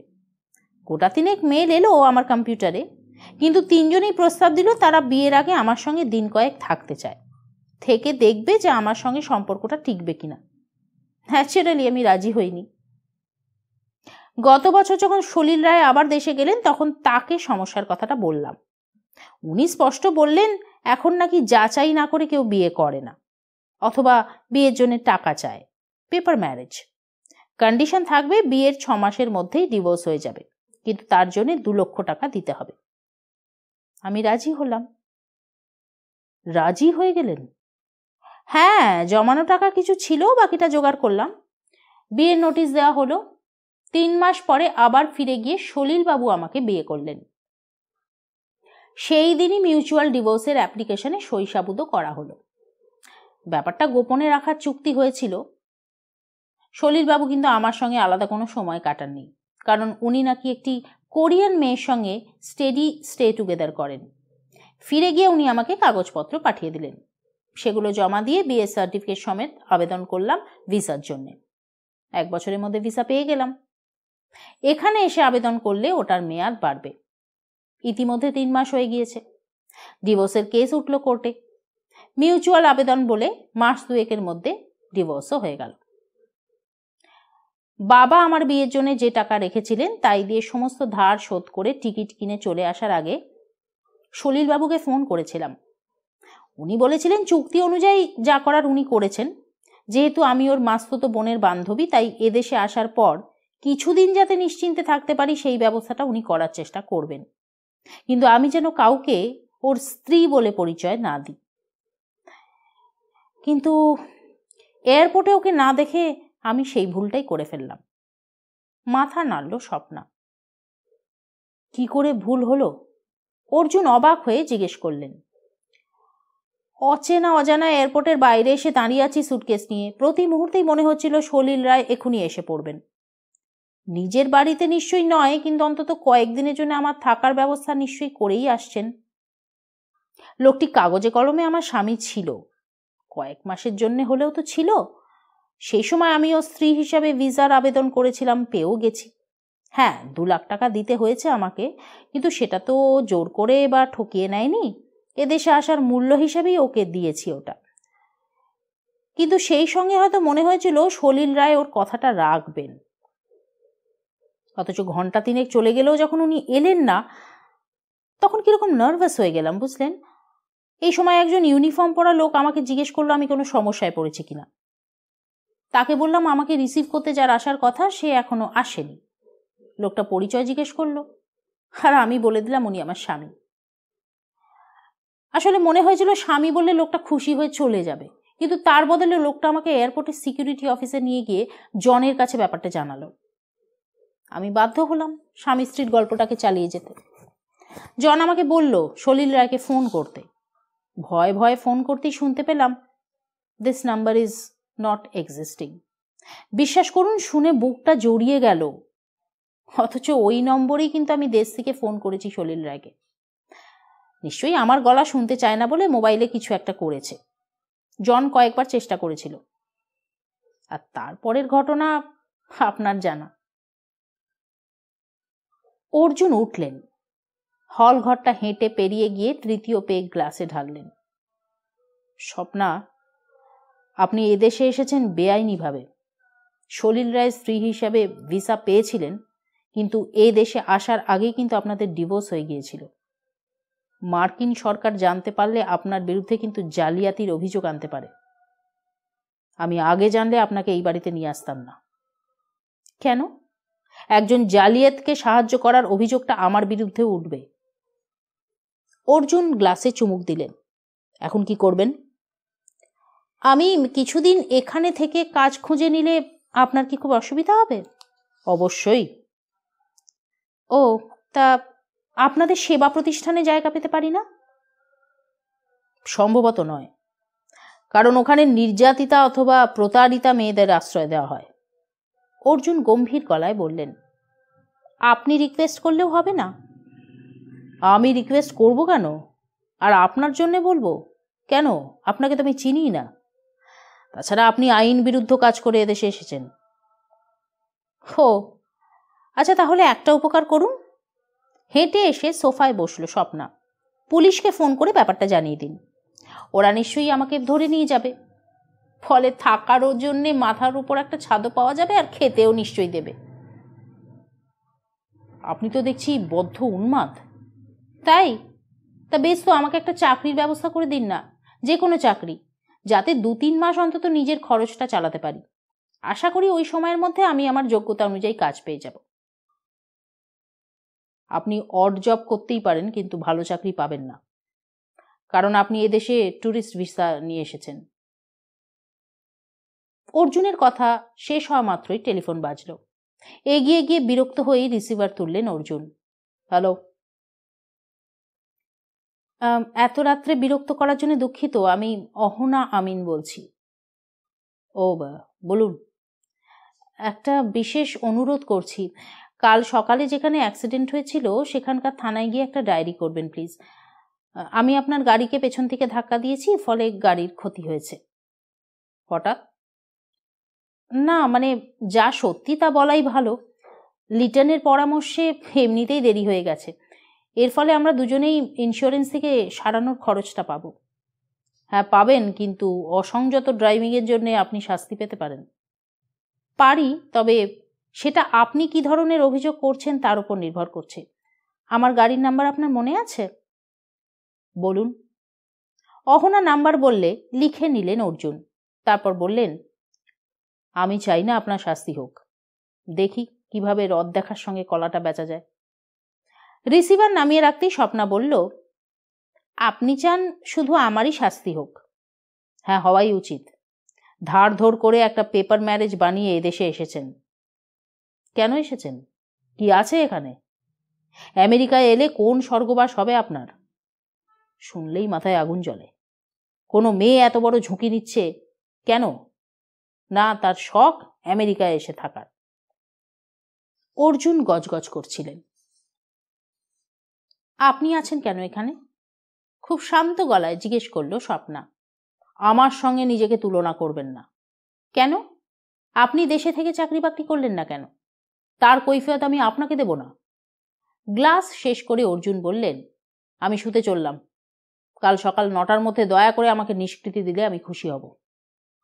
লম্বা পা ফেলে সিঁড়ির মুখে এসে ঘুরে দাঁড়ালেন তিনি। ওপরে ওঠার আগে নিচের সমস্ত আলো নিভিয়ে দেবেন। আপনি খাবেন না? না। আশ্চর্য, খাবারটা কি দোষ করলো? চোরের ওপর রাগ করে মাটিতে ভাত খায় তো মেয়েরা, আপনি সেটা কেন করছেন? স্বপ্না, প্লিজ, আমাকে আপনি জ্ঞান দেবেন না। শিশুর মতন আচরণ করতে দেখলে তার মুখটা বন্ধ রাখা যায় না। আমি শিশু? আপনার থেকে আমি অ্যাটলিস্ট 12 বছরের বড়। আপনি তাহলে মানুষ হিসাবে ভালো নন। কি বলতে চাইছেন? মিড 30তেও কোনো স্টেডি বান্ধবী আপনার নেই, কেউ বিয়েও করেনি। এদেশে তো বান্ধবী পেতে অসুবিধা হওয়ার কথা নয়, তা সত্ত্বেও আপনি যখন একা, তখন বুঝতে হবে আপনার মধ্যে নিশ্চয়ই কোনো গোলমাল আছে।